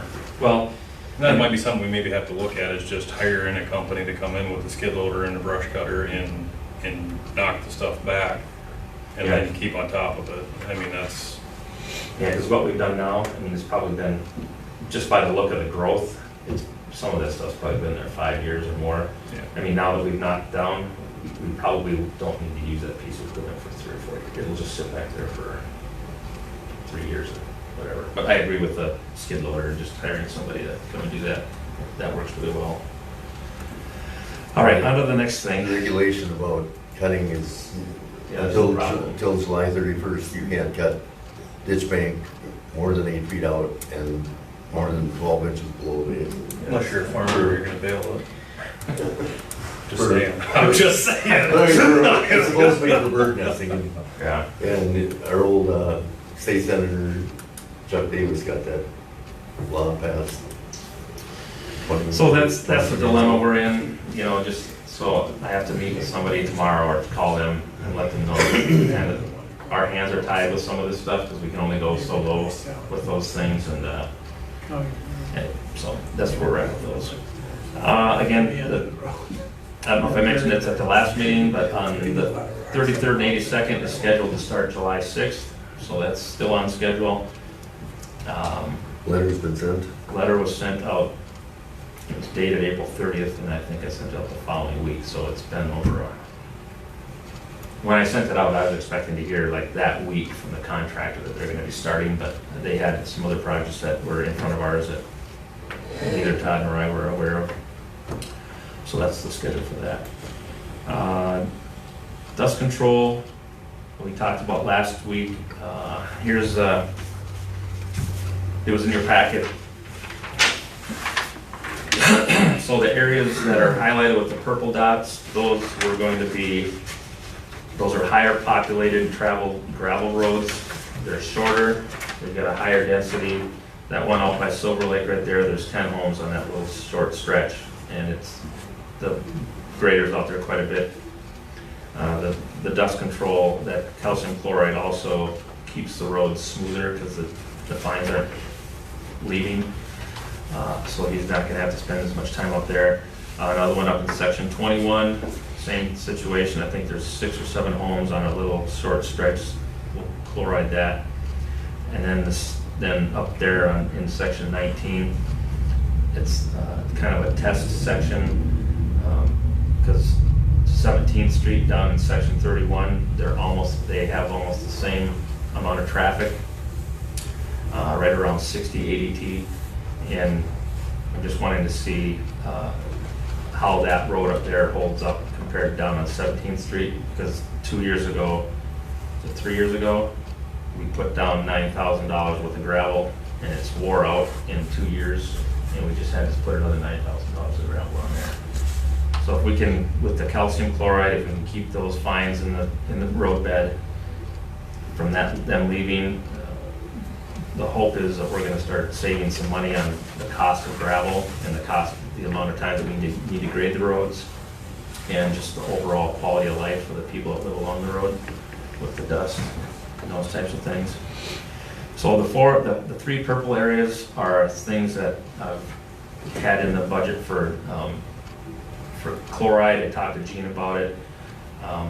Want to run that by you guys. And then the other areas that are circled in orange are residents that are willing to pay for it. So that would be myself and my neighbor. We're going to pay to have it done. I had it done last year. It was phenomenal. I don't know why I didn't do it 10 years ago. Another gentleman, Paul Piper, up on section 12, and then over here on 107th is a 200-foot section. So, and that just kind of leaves me, I didn't really mention it, it's not on here, but that's kind of one of the things that I'd like to start moving towards, is some sort of a policy that the township has on when we would chloride roads. I think we need to stick with some sort of a threshold. Numbers are always good. It depends on the amount of traffic, the speed of the traffic. There's a lot of different criteria that I've kind of been looking into. So that'll be coming in future months, kind of some policies that I'd like to see brought forth for some road improvements.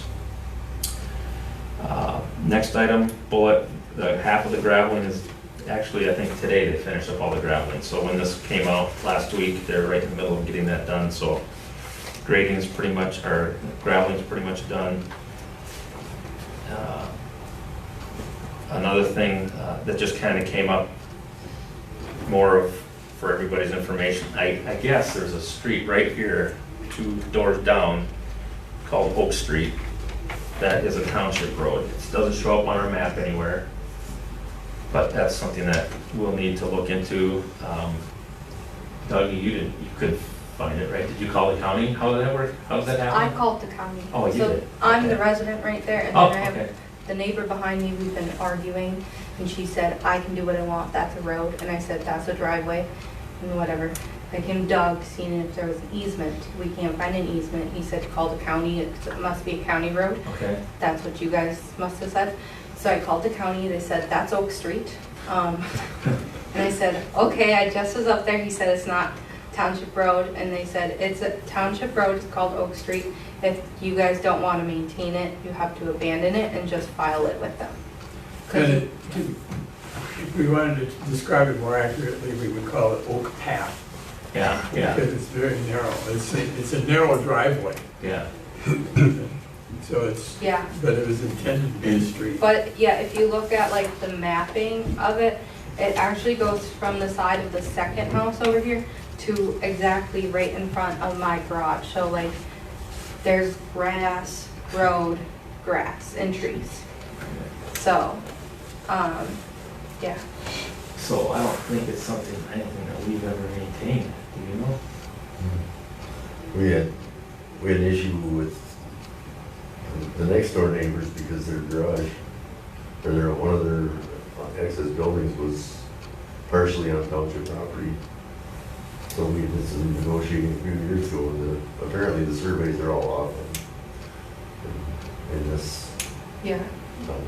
I think they're off everywhere. Yes.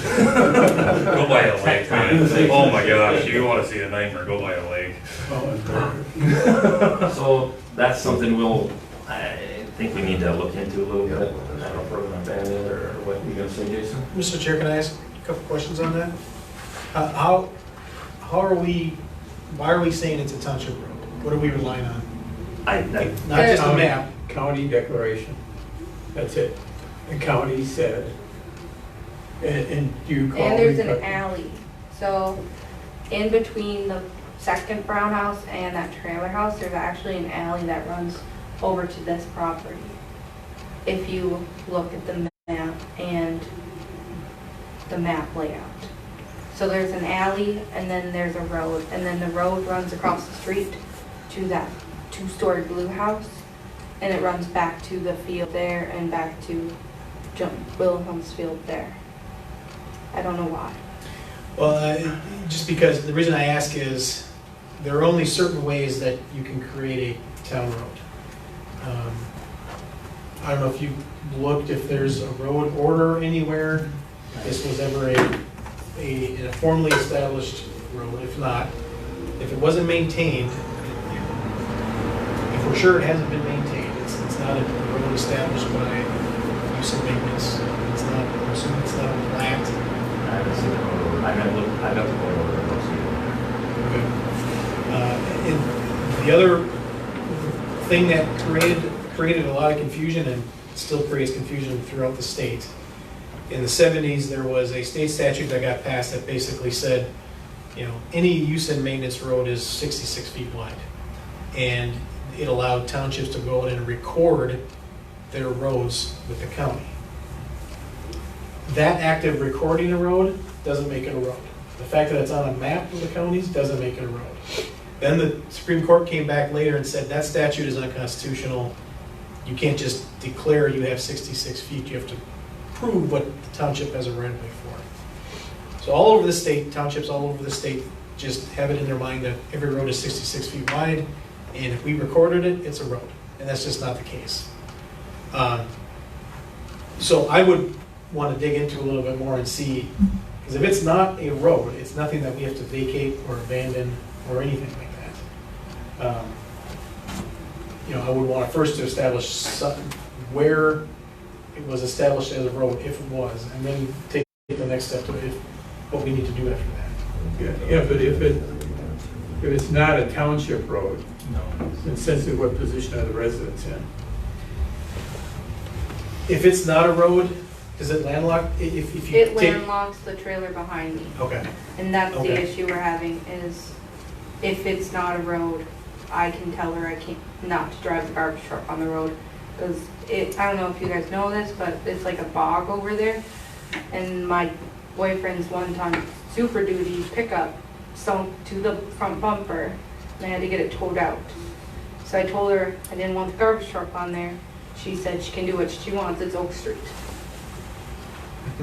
well, I mean, I think we have to look into it and see what it is. If it's not if it's not a road, and if you essentially, the way I've described roads, easements, is it's like a piece of paper sitting on the property. Mm-hmm. You take that off, it's just the property underneath, and then you treat it as anything else. If there's a property owner back here that doesn't have access, they can get access by an easement Mm-hmm. over this property, And that's what she or would they do. can petition for a cartway. That, where the township looks at it and says, we're formally gonna establish a cartway. If it's of a certain size and they don't have access, they can automatically get a cartway. There's Mhm. certain things that go into it, but you can figure that out. So the first step in all of this is to figure out if that is actually a road. And if it's not, then, what I also tell people too is if there are situations like that where somebody's landlocked, it's best if you guys can work it out privately. And I understand that a lot of times that doesn't happen. Yeah, I've it's seen not people gonna storm out happen. of town halls during cartway proceedings because they can't do that. But if somebody's landlocked and they meet the requirements of the statute, the township has to give them access. Right, and I It know doesn't I have to can't- go there, it can go somewhere else, but, Yeah, I know I can't landlock her yeah. as much as she drives me nuts. So I would just say we need to figure out the exact situation with that road. As long as you guys say you haven't maintained it, that takes one major thing off the table. I've owned, Yeah. between me and my dad, we've owned the house for 15 years, you guys haven't touched the road. Okay. So, and she's been there 30, and she said you guys don't touch it. Okay. We just have the word of someone at the county, right? Yeah, they looked it up in their computer and it popped up Oak Street. Okay. She said if you go to the county, I can't go in right now, but Sure. you can look it up in their computer system and pops up Oak Street. So, and she said it's a township road. I don't believe we ever read anything on our maps that What showed they're- it to be a township road. Yeah. I've never seen any indication. I know we have one going north. It's a bad time, Doug. We have one going north here, right by the old bank. That's township. But I don't know that we have anything going southward. Yeah. All right, so you're gonna look into that. Yeah, maybe I'll talk to Doug and see who Or if you need information on who you talk to at the county, I can follow up and see.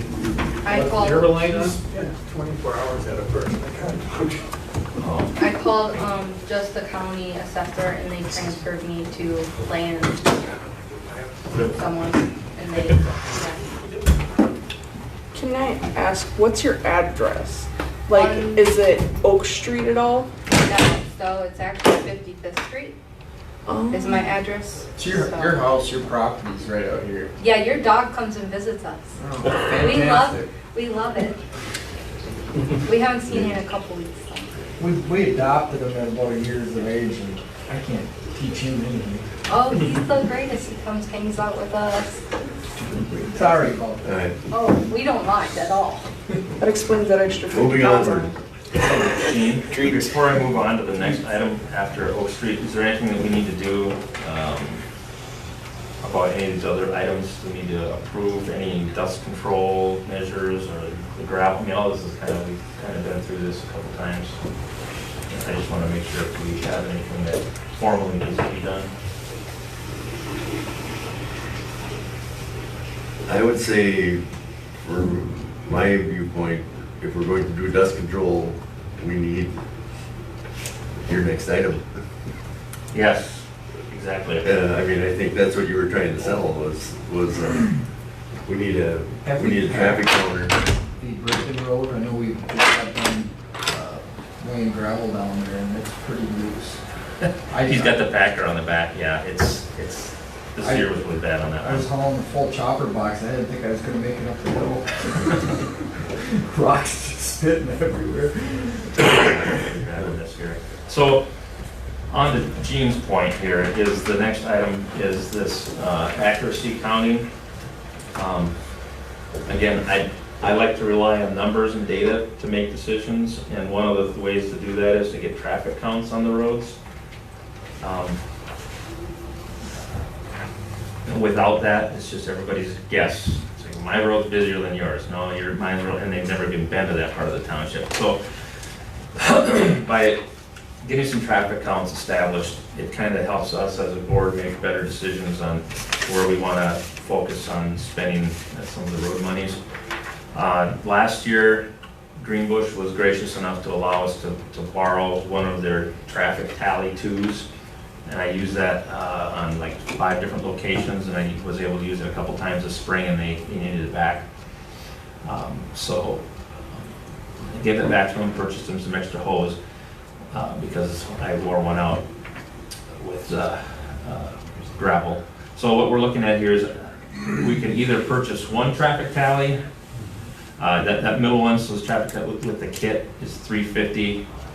So really the actual counter is $270, and in that kit comes with enough hose to actually operate both of these two kits, or both of these two traffic tallies. So in the lock, I'd have to get a second lock. So for right around $700, we can have this traffic counting stuff that it would make my job a lot easier.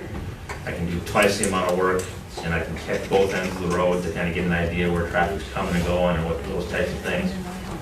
So depending on if you guys want to go that route, there's money in the budget under miscellaneous. It would show up on this. It's actually pretty cheap. It is. Yeah, didn't you think they were like several thousand or something? Yeah, I was assuming. I'll make the motion to just buy one. Yeah. Two? One or two? Two. What do you think? Okay. So I'd second that motion. So we're We can buy 2 of them. we're at this $643 mark, right? Plus 23. Plus for another second one. 23 plus shipping, so we're around $750. So 700, so we have to have that. Yeah, we've got, yep. So I'd Motion's second been that made by motion. Dan, seconded by Bill, to Spend up purchase to- a road meter. Two road meters with the kit, spending approximately $750. Is there any further discussion? If there's no further discussion, we'll proceed to vote. All in favor of purchasing the accuracy count meter for road counting, signify by saying aye. Aye. Opposed, no. Motion's carried. We will purchase a road meter.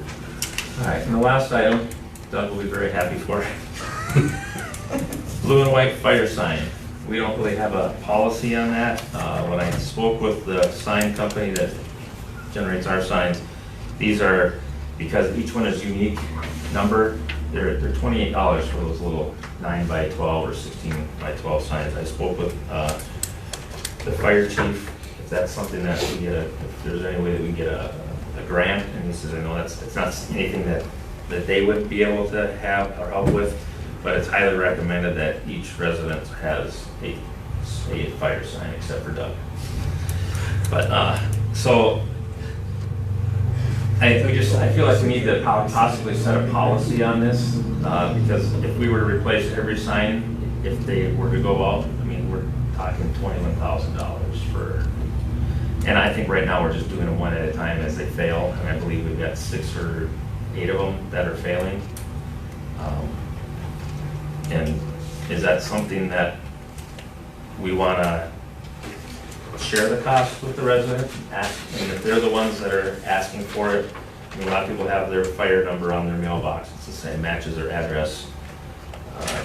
Yeah, you can't see them when you're driving a fire truck, I'll tell you that right now. No, I know. So I'm just, how do we want to handle it? We don't really have a policy on, this isn't part of our road sign plan. This is something I think we did how many years ago? I would think that would be back onto the property owner there. I mean, them signs last for a long time.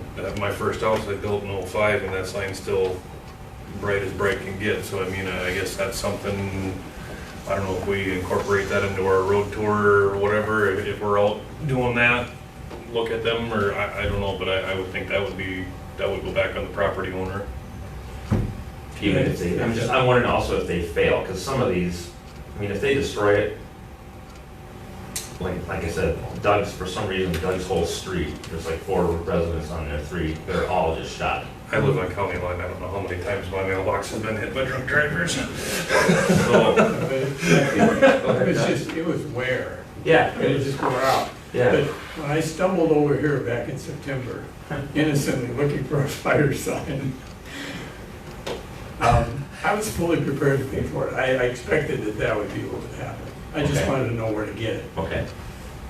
So what did you say the cost for one? 28, I think it's $28. Yeah, I mean, it's, and I think as a resident, my neighbors is gone too, and Yeah. So do we leave it up to them to request it, or do we just replace it and then charge them? or you just tell us where to get them. Yeah, I mean, I guess I'm trying to remember on that, because when I built my house in '05, I didn't have to Yeah, mine was put up. Yeah, it was just put up. I mean, I think we should put any new residents, we should obviously do that.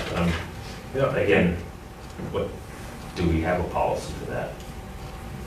And do we need one? Well, the mailbox numbers are definitely nice, so I know where I'm going, so I think we want to do something. Have any plans or any options for that, or? No, that's what he brought in, was like, no, he just recommends it to have them, because it makes life a lot easier for these guys. What if you put that in the newsletter? Put a recommendation to put the fire signs in with the information of how people can easily purchase them at cost. And then you could have from Mr. Hiller a quote saying like how much easier it is for firefighters to find their homes other than the I don't have a white flames. helmet. I have a red helmet. That should come from an officer. Talk to Ron Lawrence. Or, we'll go talk to Ron. But you have 2 hats you can wear. Double your authority. So I could write up on just something simple and easy that we can put on our new website. That it's basically at the expense of the homeowner, and if when they request it, we'll get the order in. Order or just say, what, is it M&R, MR? Yeah, that's what I've been. Mr. Sign or Yeah, whatever they yeah. call it. Yeah, I mean, if we just knew where to get it, Okay. Well, if I I might, wouldn't be here. Yeah. if I might add, apparently in the packet for a building permit, there's a sheet in there that goes to Mille Lacs County, and that's, I think, where the number comes from. Oh. Because my brother's building a house, and And the contractor said, well, there was a request in there that goes through the county. And I know McBroom's just built a new place on 12, same contractor, same thing. There might be a connection with the county on them things. I don't know, but, because I don't know how mine first appeared at my place. I know, I was there one day. My house was built in '68, so I. I know when we built, we had to go to the county to get our address approved. Yep, Yeah. and that's part of that packet, that's what I had to do. And I think it's part of the packet. That's probably for new construction then, right? Yeah. Replacement. Okay, so I got the gist of it. I know what I'll do. So thank you guys. I appreciate that. That's all I had for road report. Oh, now up again. Fire report. Okay. Fire report. 21 calls above normal. Had 179 calls year to date for the fire. Let's see, they're waiting to hear back on the Fire Act grant in August. Things were delayed due to COVID. This was no big deal. There was a contract that was in question with one of the other townships. Oh, this was the other thing. Ron was wondering about, they've been getting requests from churches, a couple of different churches, not in Princeton Township, but out in Wynette, with the COVID and the way things are set, with how many people they can have in their sanctuaries and whatnot. They're asking the fire chief to come out and do like inspections to see how many people can fit in there, and he just wasn't really comfortable because it's really not his jurisdiction, evidently. So he was just wondering if it's okay if somebody in the township, a church in the township, asks for the fire chief to go out and do an inspection for those types of things. Are we okay with something like that? Did you hear anything about that, Dan? Yeah, okay, so evidently, because again, I'm repeating myself, but you know, I think they have to have 6 feet apart and those types of things, and to get those numbers, it has to come from the fire chief, so. I think it goes off of capacity. He can come and see what the building's capacity rated at, and then they can be at, I think churches are 40% or whatever, I don't remember the percentage, but so that's where you hear where all these businesses can be open and they can run at 40 or 50% capacity. It's off what their fire capacity is, and fire capacity is pretty much elbow to elbow, but yeah. So he just wants to, I mean, he was just asking if it's okay. He just, like I said, he doesn't want to just be going into businesses, wherever it might be, and because sometimes it causes fear in people. What are you doing here? He's not going to be in there trying to enforce anything. He just at the request of the church. So do we have a problem with that? Yes. No. Okay. I'll let them know. And they were done at 7:30, so that's all I had with them. I'll just add that our new fire truck should be here hopefully the end of this month, first part of July, and we'll start training on it hopefully mid-July. We'll have that into service. So. I did miss one very important thing. The fire, the tanker out at Wynette has sprung several leaks. Oh, yes. And they're looking at purchasing other tankers and tenders, pumpers and tenders. So it sounds like it's in their budget. They just wanted to make us aware of that. Well, they still have a pretty good amount of money left out of that $1 million grant. I think there's what, $175,000 left. Well, you know, 155, 180. Yeah, they're all right at that price. We're right in that. At Wynette, we have an old 6x6 International that was in the military that was converted. They painted it red and put a light bar on it. It's not a fire truck at all, but that's what we've been using. It's a complete POS. Yes, they have been talking about buying either a 4-door tender pumper for out there, or updating getting a new tender, just something better for hauling water, because the city doesn't need it, we need it. So Well, and that's one thing they said too, they wanted something that could carry more than 2 people, so. Yep, that's- so we were looking at a 4-man, it'd probably hold, somewhere, 1,500, 2,000 gallons of water. That's a truck committee that's been looking at that, but, pretty much, if you have a house fire, if we got 1,500 gallons of water, if we can't put it out with that, we need 10,000 gallons of water, so they're a very useful piece of equipment. Okay. And don't call them tankers, call them tenders. Tenders. Okay, tenders. I just saw tank on there. Oh, it's a tanker that they send in the airplane from the INR. Freight under tanker. That's all I had, thank you. Next item is the Airport Commission Liaison. They're working an overlay on the runway. They've got most of the asphalt done. They're still working on the lights. And we gave up to 90 days, up to 70 days, excuse me, for closing the runway. The airport is still open, so people are landing on the taxi lanes and on the. If we close the airport, then the helicopters couldn't land either. Other big concerns are the height of the grass really got ugly because they were waiting for it to bloom out. And then there were a lot more turkeys and deer coming out to the runway.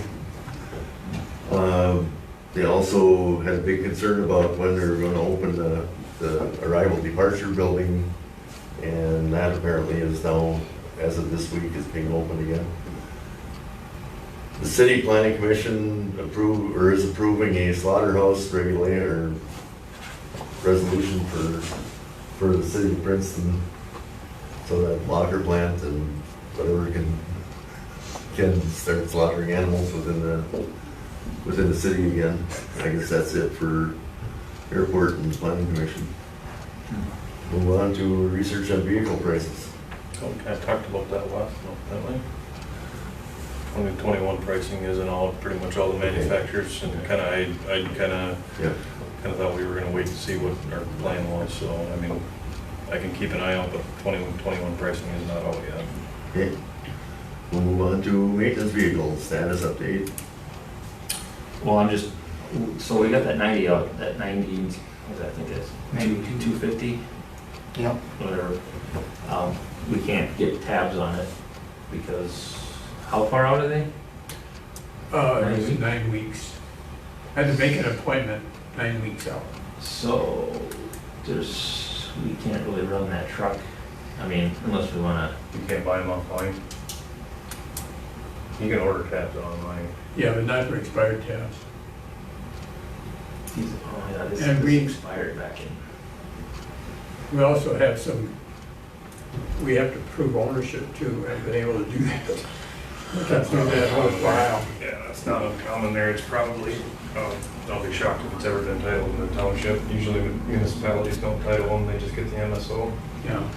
Yeah, it was But- donated to the town. But that would still require an in-person presentation of that documentation, right? I mean, we couldn't do that online. We didn't have some kind of, I don't know, maybe we can, but I don't know about that, because it expired, that was my understanding. It always says it expired, we can't do it online. So when it comes to removing the signs, you're either gonna see that old blue truck out or my old Ford red one out there. So if you see one of those two, you know, because we can't, mine has tabs. If we see those out there removing signs, don't call the sheriff. Yeah, well, I'm getting, that's my next, I'll keep moving down the list here. Oh, no. Yeah. Okay. That later. Heavy equipment, snow or plow trucks and grader discussion. Any ideas? I did get a couple offers on the plow trucks. I think Tom also was getting some offers with him not being here. I don't know if we should discuss that tonight or if we should wait Let's move it to the next meeting. until he's available. Did you get anything, John? I haven't got a definite answer, not, I still have to bring back the spare keys, we still have them. We'll probably have to make it a formal bid process before we can sell them. That's the trucks and the grader. I think that was just the trucks, there was never any discussion on actually selling the grader, that was just, Right. just trying to decide what to do with the grader. Yeah, we'll move on to next month. New supervisor informational briefing and documentation. And I understand that some planning commission members would like to be involved in that also. I think what's really gonna help a lot too is just once we get the website up and running, we start pulling all of our data together and find out what we have. That'll help us kind of sort out exactly what we need to put on to give to people. I mean, and maybe we don't even need to use the flash drives, it's all accessible online. There might be some things that, I don't know what we wouldn't want to put on Well, there. it's probably, I mean, it would be, everything you've got there constitutes a fairly large stash of data. Yeah, So, and it wouldn't be necessarily useful to, I mean, it might be interesting to some residents, but I don't know, it'd be the sort of thing they want to sit there and read through. right. I do buy the flash drives, 6 of them, I guess. Plus we have the ones that we distributed with the forensics report on, and we could always reuse too. And I have a couple left over from that. So there's more than enough to provide for 11 numbers. Just keep moving that down the list. Okay. Okay. And this township assets, You still building that list of assets? I think Well, I Ken just was started basically a supply inventory. I haven't gone through assets. Okay. And there's just discovering a lot of, there's, as in anything, the same thing as in your house, all sorts of stuff accumulates over the years that you don't necessarily know what it is or what good it's for. And I think we could probably eliminate quite a bit of that stuff if we could just identify it as, yeah, that was for a truck that died in 1492. We could probably get rid of that. But I have 2, big legal sheets where I just started writing down, but it's basically supplies because the audit, one of the requests going into the audit was about what is our policy or what is our practice having to do with inventorying items in the office and supplies and things. So that's something I've been trying to get started on. So I just started a list of what's there, and I haven't actually begun counting it yet, but I'm just differentiating all the stuff that's on the shelves there. But I am finding a lot that we could probably just pass on. And I suppose whatever's out in the garage too. I think Yeah. Steve started kind of a list on that too.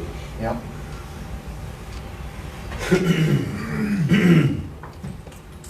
and we'll move on to new business. We need some garage equipment, tools. Any luck on procuring?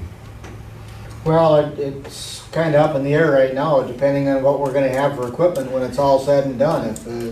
If we don't have anything bigger than a 1-ton truck out here, I don't need a 20-ton jack in the garage. So just some of the, when we get that stuff figured out, we'll figure out what we need. And most of the stuff we're in pretty good shape on. I know when Steve and I were just trying to get things moving around out there, he was really frustrated. He said, I shouldn't have to spend 20 minutes looking for a screwdriver, that type of thing, just because they weren't out there. But now it's all cleaned up. But having those all in one spot, whether it's just a small wrench set or a plier set, I know we're gonna probably need something to do the sign repair. Do we have any like cordless drills or anything like that? No, we don't, but that isn't something that hard to come by. We just figure out what we need, and we've never done any sign work in the past that we've had to get too technical on, but It's just a drill, basically a driver drill. cordless impact is all you really need. Yeah, okay. And then the floor jack, Thomas and I were trying to move that one truck out of here and just getting that thing jacked up with a little bottle jack. It took us like a half hour to get that thing jacked up and chained up to get up. It'd be, even for safety purposes, having a floor jack if something were to fall on somebody, or, not that we have the equipment out there, but there are attachments.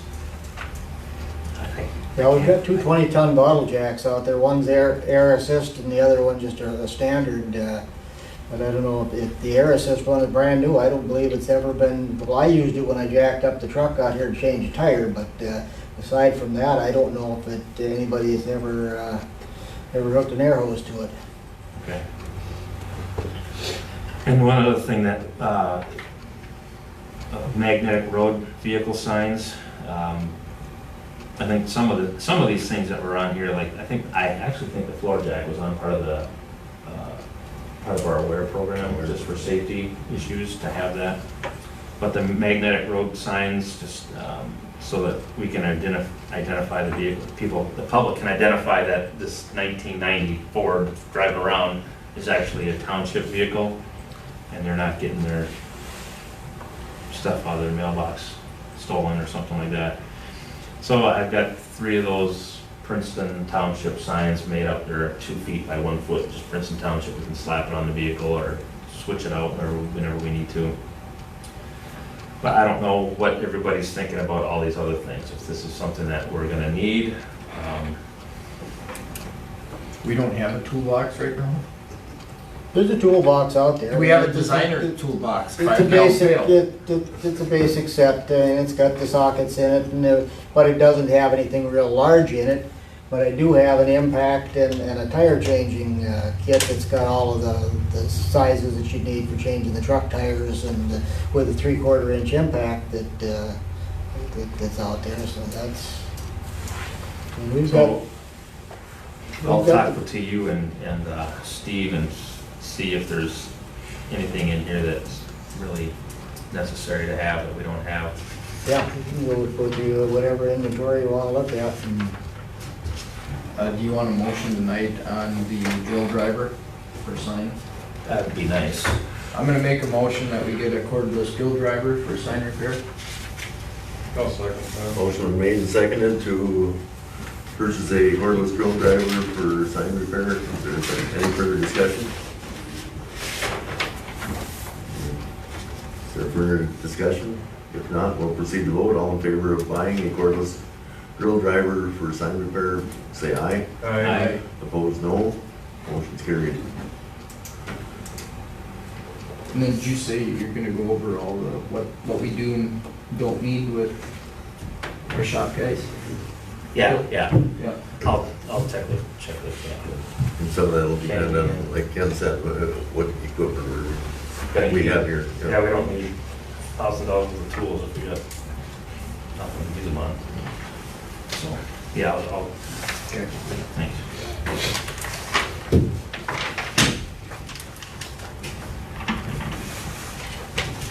Is there any other business coming before the meeting? Do we need to set a dollar amount on that cordless drill? I just buy in Milwaukee. I knew you missed it.